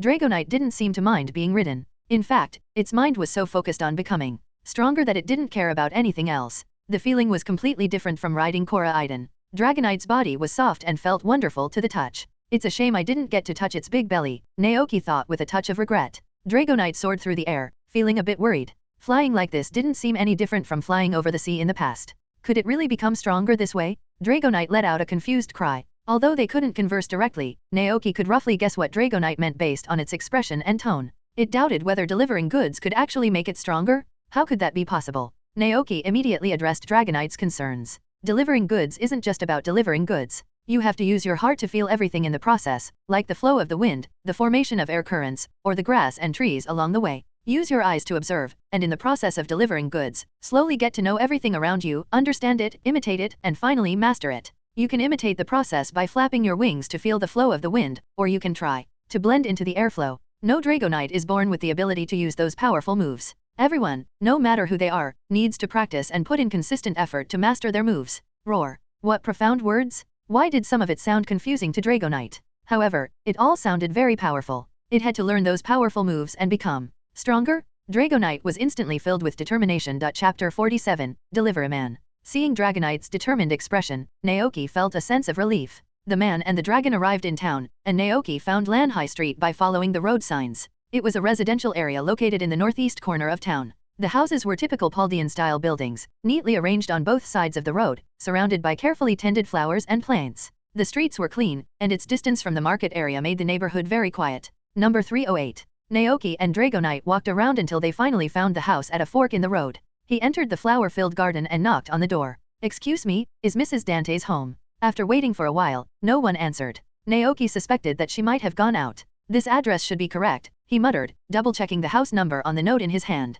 He didn't wait any longer. Instead, he turned to Dragonite and said, "This is the place. Can you remember the route?" Dragonite nodded. "Roar. Very good," Naoki said, nodding. It was getting late, so he and Dragonite left. However, Naoki didn't return to the ranch immediately. Instead, he went to the general store in town and bought a small red shoulder bag. He put the bag on Dragonite, and suddenly, a Dragonite delivery man with a red satchel appeared before him. "Not bad," Naoki nodded in satisfaction, circling Dragonite twice before riding it back to the ranch. The next day, Naoki woke up early and prepared breakfast for all the Pokemon. After they ate, he placed 2 bottles of milk into the red bag Dragonite carried. "Do you remember the route?" Naoki asked. Dragonite looked down at the 2 bottles of milk and nodded innocently. "Roar. Then let's go," Naoki said. "Deliver these 2 bottles of goat milk to the owner of that house." After receiving the instructions, Dragonite took off into the sky with the milk, heading towards the town. Naoki watched it go, realizing he couldn't deceive Dragonite forever. After all, Dragonite was a very intelligent Pokemon. If it found out it had been tricked, it would probably be very angry. So, Naoki turned and went back to the cabin, secretly preparing food for Dragonite that would help it become stronger and learn new moves. The question was, what kind of food could have that effect? Naoki fell into deep thought. At 3:08, Lan High Street Pagio Dantes woke up early to help her ailing husband with his daily washing. The elderly man in bed had gray hair, a frail body, and appeared very weak. Seeing her husband's unhappiness, Pagio comforted him. "I've found a ranch with goat milk. Don't worry, everything will be all right." The old man coughed twice, took a deep breath, and said with a grateful expression, "Thank you for your hard work all these years." Pagio shook her head gently. "It's nothing to speak of." She was about to say something else when she heard a knock at the door. Her eyes lit up, and she said to her husband, "It must be the goat milk delivery." She quickly got up and opened the door. Standing before her was a 2-meter-tall Dragonite with a round body and a small red bag slung over its shoulder. Pagio was stunned. Dragonite stood at the door, gazing at the old woman with its large, bright black eyes. It remembered Naoki's instructions and, with its large paws, took out 2 bottles of goat milk from its bag, offering them to her. "Roar." Pagio finally snapped out of her shock. She looked at the Dragonite in disbelief, her voice trembling as she asked, "Are you here from Naoki Ranch to deliver goat milk?" Roar Dragonite nodded slightly. Pagio's eyes widened in amazement. Oh my goodness! Someone was actually using a Pokemon like Dragonite to deliver milk? That was an incredibly rare and valuable Pokemon? Usually, people used Wingull or Pelipper for deliveries. This was far too extravagant? The only word that came to Pagio's mind was extravagance. She took the goat milk from Dragonite's claws, still in a daze. As Dragonite turned to leave, she finally came to her senses and called out, "Wait a minute." Dragonite turned back, confused. "Roar. I haven't paid you yet." Pagio quickly took out the payment she had prepared from her pocket. She wanted to place the money in Dragonite's claws, but remembered that Dragonite had simply flown away before without taking the money. So, she carefully placed the money in the small red bag on its waist and zipped it up. "Make sure to hold on to this money." Roar. Only then did Dragonite remember that it had almost forgotten this important detail. On the way here, its mind was preoccupied with Naoki's advice, observing the flowers, plants, and trees along the way, hoping to glean strength from them. Now that the delivery was complete, it was time to leave. Dragonite turned around, soared into the sky, and began its return to the ranch. Only after Dragonite's figure disappeared did Pagio Dantes go back inside and recount the experience to her husband. It's truly amazing that Naoki Ranch, which just reopened, is using a Dragonite to deliver milk. The old man lying in bed was also surprised to hear this. They had both been traveling trainers in their youth, so they knew how rare Pokemon like Dragonite were. Dragonites were powerful, adorable, kind-hearted, and could carry trainers across vast distances over land and sea. Several decades ago, there had even been a Dragonite craze in the Paldea region. Countless people dreamed of catching a Dragonite, but this Pokemon was so rare that it was difficult to find even after traveling all over Paldea. And now, such a Pokemon was being used to deliver milk? If those trainers knew this, they'd be green with envy, the old man said wistfully. Although his body was old and frail, deep down, he still held on to the dreams of his youth as a trainer. He had met his Pokemon partners during his travels and also met a girl who was also a trainer. That girl was now his wife. "Well, I should go prepare breakfast," Pagio said with a faint smile, anticipation in her voice. "After you drink this, you'll feel much better." Meanwhile, back at the ranch, Naoki and Cora stood in front of a newly constructed building. "The salt shelter is finished. Come take a look," Cora said. Naoki nodded. He had been busy developing new dishes when Cora called him to inspect the shelter, so he paused his work and came over to check it out. The salt shelter looked very different from the chicken coop. While the coop was made entirely of wood, the shelter was constructed with stone and concrete. The overall style of the building mimicked a natural cave, with some rocks placed in the corners as decoration. Upon entering, Naoki immediately noticed a transparent, plastic-like film laid on the ground. It felt slightly hard to the touch. Korra explained, this is a collection membrane. When the Nakli move around here, the rock salt they shed from friction will be collected on it. You simply need to pull out the membrane to gather a large amount of rock salt. Naoki nodded in understanding. Korra smiled slightly and continued, now, I'm going to build a pen for your Skiddo. You can use this opportunity to bring the Nakli here to familiarize themselves with their new environment. Chapter 48, Mastering Dragon Tail. Compared to the salt shelter and the chicken coop, the construction of the goat pen was much simpler. Skiddo were intelligent Pokemon that knew what to eat and what not to eat, so there was no need to confine them like ordinary livestock. Therefore, the pen was designed with a semi-open structure, featuring a special entrance without a door for them to come and go as they pleased. An open awning was built within the fenced area, providing ample space. Not only could it accommodate the 3 current Skiddo, but it could easily house 3 more. The pen included feeding and watering troughs, and the floor was covered in a thick layer of hay. When it rained, the Skiddo could enjoy the fresh grass dumplings while taking shelter under the awning. Soon, the pen was completed. Korra put away her tools, stood up, and said, it's done? Are you satisfied? If not, I can help you rebuild it. It's fine, it's perfect. Naoki nodded and turned to the 3 Skiddo watching from nearby. What do you think? Ma. The Skiddo seemed quite content with their new home. Compared to the wide-open wilderness, this semi-enclosed pen and fence offered them a sense of security. They no longer had to worry about being attacked from all sides by other Pokemon, as they might be in the wild. The 3 Skiddos bleated happily, walked around the pen, and then lay down on the hay, looking very comfortable. Korra walked up to Naoki and said with a smile, it seems they're quite happy with their new home. Indeed, Naoki agreed. No matter what kind of Pokemon, they all had a sense of territory. Unless they were very familiar with a place, they would rarely enter the territory of other Pokemon. Korra pointed to the grass inside the pen and said, once the Skiddo has eaten all the grass, you can buy some grass seeds in town. Just sprinkle them on the soil, and they'll grow on their own, even without watering. With the construction finished, Korra and her team left the ranch. Naoki retrieved the cooled green grass dumplings from the house and poured them into the Skiddo's trough, leaving them as dinner. He also filled the nearby water trough. After that, he found the Nakli and led them to their new home. Inside the salt shelter, Naoki smiled and asked the 5 Nakli, how is it? This is your new home. Are you happy with it? Nakli dash. Just like the Skiddo, the Nakli were very satisfied with their new home. They swarmed into the shelter, curiously exploring and familiarizing themselves with the environment. Meanwhile, Alcremie, who had been playing outside, heard that the Nakli had moved into their new home and rushed over with Smolov to celebrate. After spending some time together, the Nakli were no longer afraid of Alcremie, and they seemed to have become good friends. Naoki described this relationship as the friendship between caramel cream and rock salt. It was no secret that the new cream created by blending the two tasted quite good, with a flavor reminiscent of Assam milk tea with cheese and rock salt. You guys play here. I'm going to see if Dragonite is back, Naoki said. Nakli dash. The Nakli nodded in unison. Naoki smiled, turned, and went outside. He saw Koraiden waiting for him and asked, is Dragonite back? Gay. Koraiden shook its head. Not yet. Naoki walked forward and looked towards town. Passing by the Skiddo pen, he noticed the 3 Skiddo lazily lying on the hay, their bellies bulging. Naoki. He glanced at the feed trough and saw that the green grass dumplings he had left for them were all gone. Naoki, hey, those weren't meant to be snacks. Hearing Naoki's tone, the 3 Skiddo thought they had done something wrong, and their bleats became timid. Ma. Naoki sighed. Never mind, just eat them. It's just a few dumplings. I can always make more. It's okay. It's a blessing to be able to eat, Naoki said, comforting the Skiddo. Next, he planned to go back to the house and continue experimenting with new dishes. But before he could turn around, a green light suddenly burst from the body of one of the Skiddo. The light sank into the earth, and the surrounding area glowed with a vibrant green hue. In the light, countless blades of grass shimmered with crystalline light, swaying gently, radiating a strong and vigorous vitality. A big question mark appeared above Naoki's head.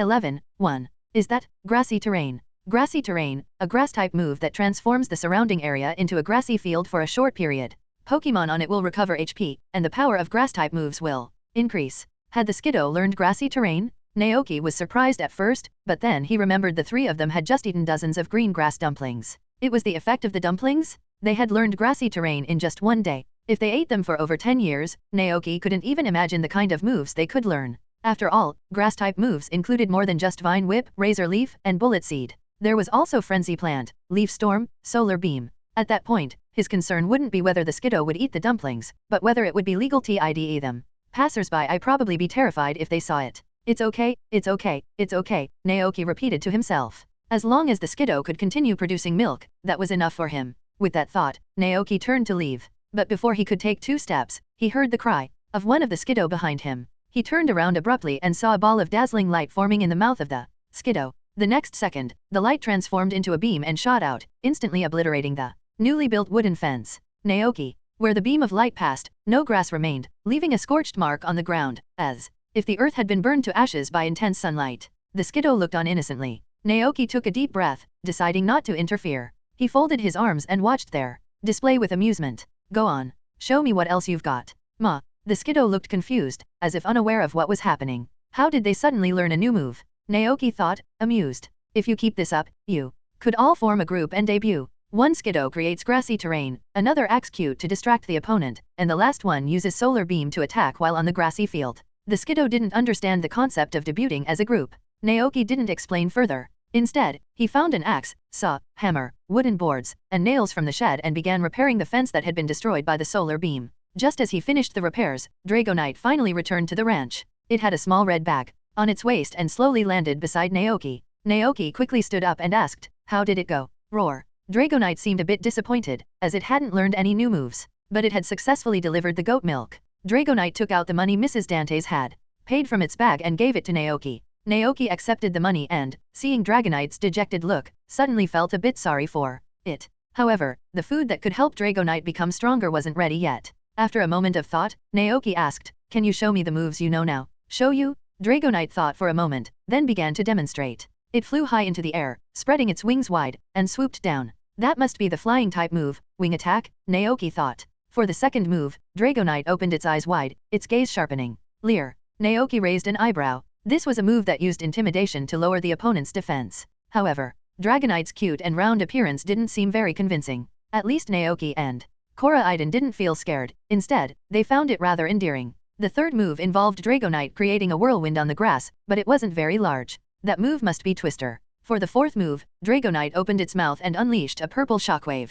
Dragon Breath. Naoki recognized the move. He continued watching, but Dragonite remained still. That's it? Naoki asked, surprised. Dragonite lowered its head, looking dejected. Roar. It seemed this Dragonite's comprehension wasn't very high. Naoki took a deep breath and thought about how he would help a Pokemon learn moves if he were a trainer. Countless images flashed through his mind, scenes from the anime where Ash taught Dragonair, Dragon Dance, Greninja taught Lucario, and Claire taught a group of Pokemon Dragon Pulse. Most Pokemon moves were based on controlling the energy within their bodies and releasing it in the form of beams of light, storms, shockwaves, bubbles, and so on. That's right, it was about energy control. Koraiden was also a Dragon-type Pokemon. Although Naoki hadn't seen it in person, it likely knew quite a few Dragon-type moves. Moves like Draco Meteor and Outrage were too difficult for Dragonite. In comparison, Dragon Tail was much simpler. After a moment of thought, Naoki looked at Koraiden beside him and asked, Koraiden, can you use Dragon Tail? Ga. Koraiden nodded. Naoki's eyes lit up.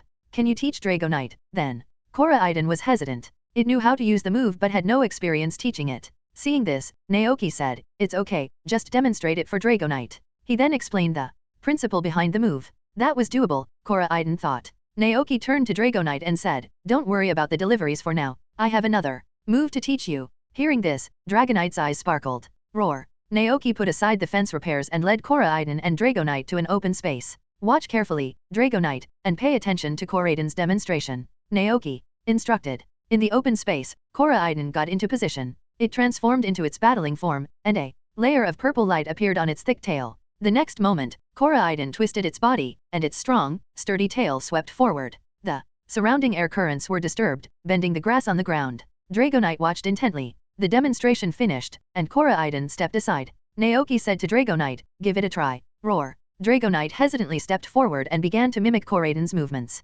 swinging its tail, but failed. This disappointed Dragonite. Naoki stood by, arms crossed, comparing the two Pokemon's movements in his mind. Then, he asked, can you mobilize the dragon energy in your body? Roar. Dragonite blinked and nodded. Dragon Tail isn't just about swinging your tail. Koraiden's Dragon Tail is infused with Dragon-type energy, Naoki explained. Try to concentrate that energy into your tail, then lash out with it. Dragonite seemed to understand but not entirely. Concentrate the dragon energy into the tail. Dragonite tried again, but still failed. This discouraged it. Seeing this, Naoki offered encouragement. Don't give up. You need perseverance. Remember what I told you before. Dragonite looked up. Roar. Naoki continued. No Dragonite can master a move right away. Since you can't use Dragon Tail yet, let's take it step by step. Break down the entire movement. First, Practice mobilizing the energy in your body and focusing it on your tail. Once you're proficient, move on to the next step. I see you can already mobilize the energy. With practice, you'll definitely be able to use Dragon Tail smoothly. Naoki's encouragement reignited Dragonite's fighting spirit. Roar! It stood there, concentrating, taking a deep breath, and began to mobilize the dragon energy within its body. Naoki watched for a while, then said to Koraiden, "You stay here and practice with Dragonite. I have other things to attend to." Ga!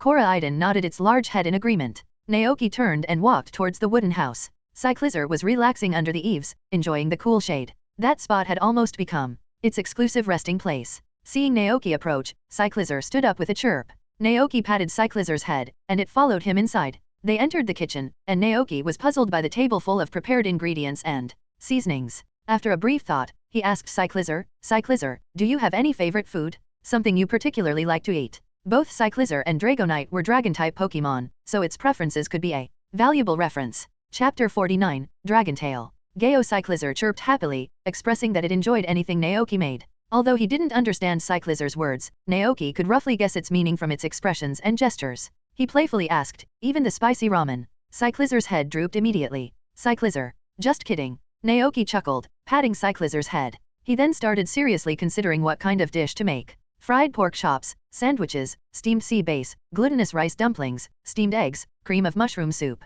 He had made all of those before. With limited ingredients at home, Naoki could only create new dishes by combining existing ingredients differently. With this in mind, Naoki began experimenting. He randomly picked a few ingredients from the chopping board: fresh, tender pork tenderloin, eggs, and rock salt from the Nakli. He wrapped the pork tenderloin in egg batter and fried it in a pan, used Alcremi's cream and Nakli's rock salt as fillings for glutinous rice dumplings, and used processed sea bass meat to make sandwiches. However, after working for a long time, none of the dishes seemed to have the effect of making Dragonite stronger. Fried tenderloin, C. Cooking effect, restores stamina. Snow puffs, B. Cooking effect, moderately increases the friendliness of Pokemon who love sweets. Very appealing to Alcremi. Sea bass sandwich, C+ cooking effect, carrying it on your person will easily attract water-type Pokemon. Naoki. He couldn't help but sigh and fed the fried tenderloin to Cyclizer, who ate it happily. Naoki fell into deep thought. This is a bit tricky. His eyes scanned the various ingredients on the table, and when they landed on some fruits in the basket, he suddenly remembered a dish he had made before. Fruit salad? That was it? Fruit salad? It was a special dish that could randomly generate Pokemon moves if it was this. Excited by the idea, Naoki immediately took out the fruits, cut them into pieces with a knife, and arranged them on a white porcelain plate. Soon, a fruit salad was ready. Naoki looked down, and the information about the dish appeared in his mind. Fruit salad, this delicacy is made from various fruits. It combines the flavors of different fruits and is quite popular with some Pokemon. Cooking effect, skill refinement. After eating, one of the Pokemon's moves will change randomly. Evaluation, basic food, easy to make, a good choice for home and travel. If he fed it to Dragonite. Naoki imagined Dragonite mastering a whole bunch of moves, a happy smile on its face, excitedly snuggling up to him. But then, he envisioned a scenario where Dragonite forgot all 4 of its moves and ran away heartbroken.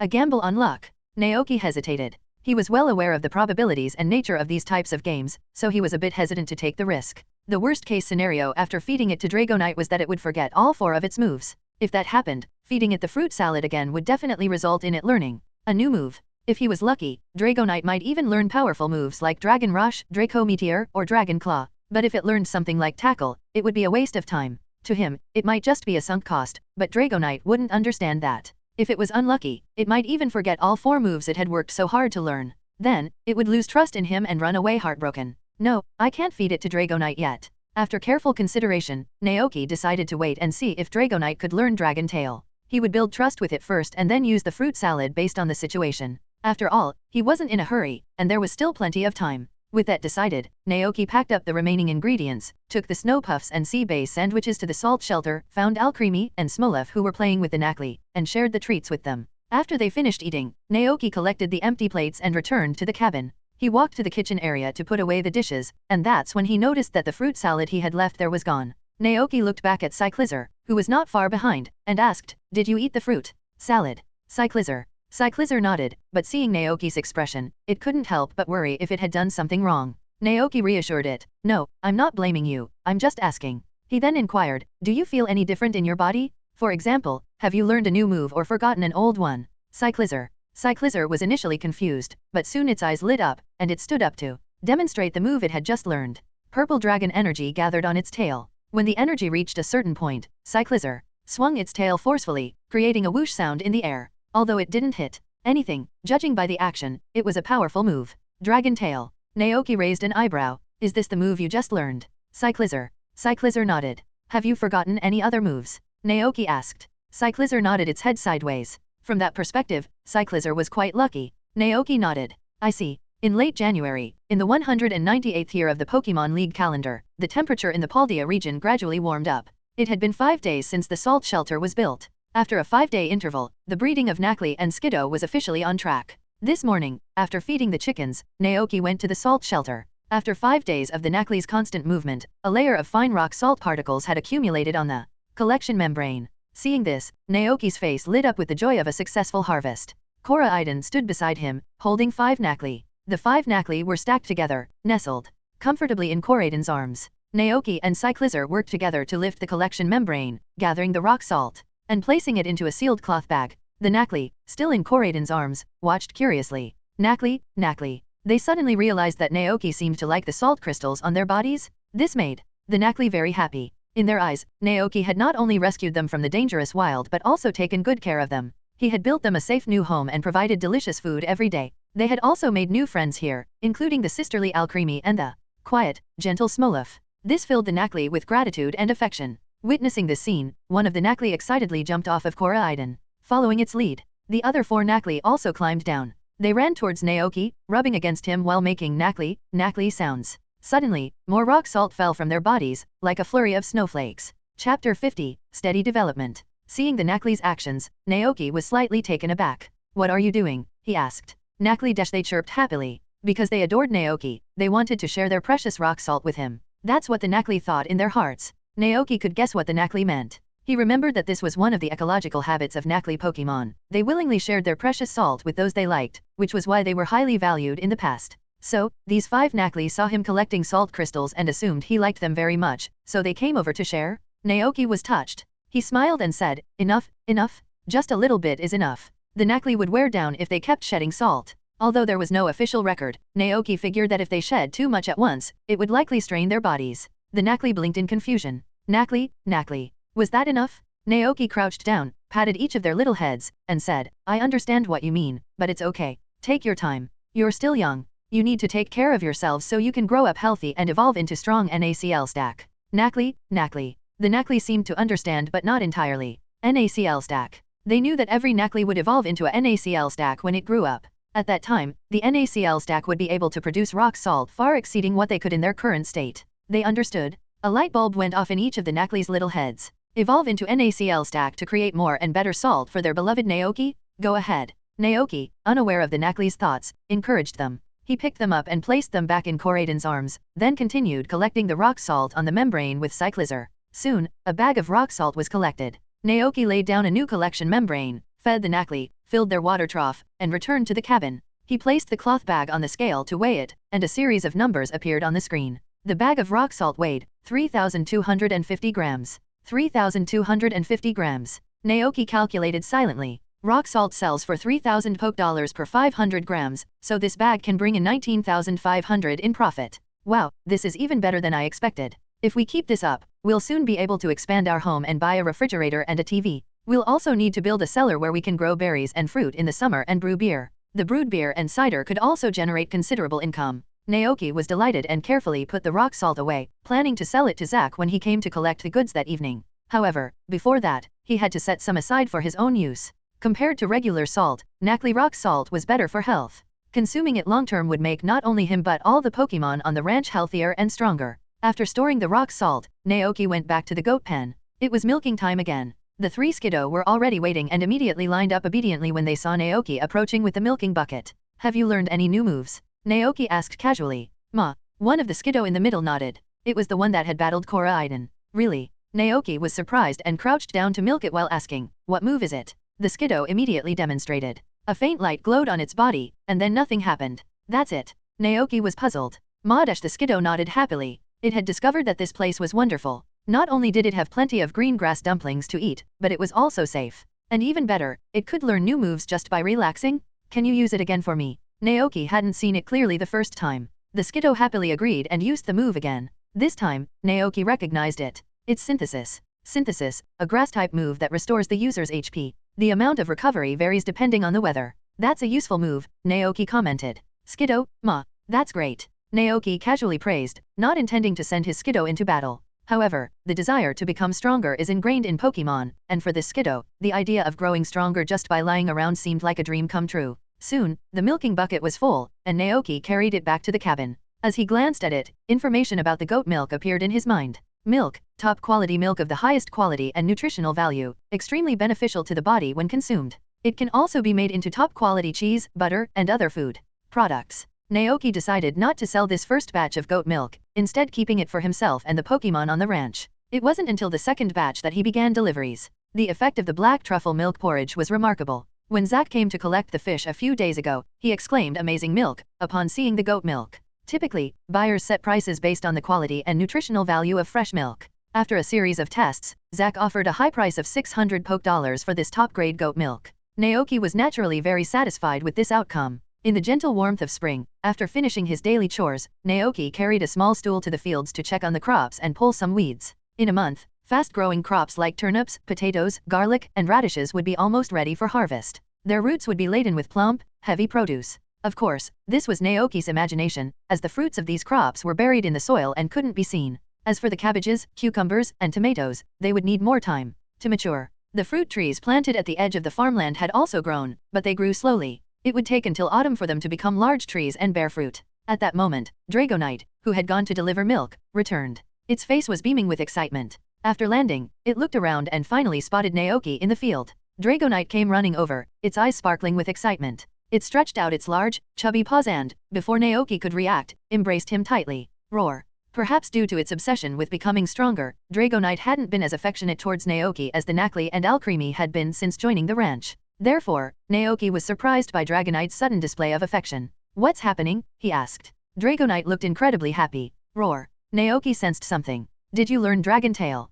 Roar. Dragonite nodded enthusiastically. It had been practicing Dragon Tail these past few days, following Naoki's instructions, even while delivering milk. It had finally succeeded in using the move, which further strengthened its belief in Naoki's guidance. Overwhelmed with joy, it rushed back and hugged Naoki, who had helped it learn a new move. Congratulations. Naoki was genuinely happy for Dragonite. Maybe this was what it meant to be a trainer, he thought. He took the opportunity to give Dragonite's big belly a few pats. So soft. It feels so good. Naoki grinned. The bond between the man and the dragon grew stronger. Like it? Add to library.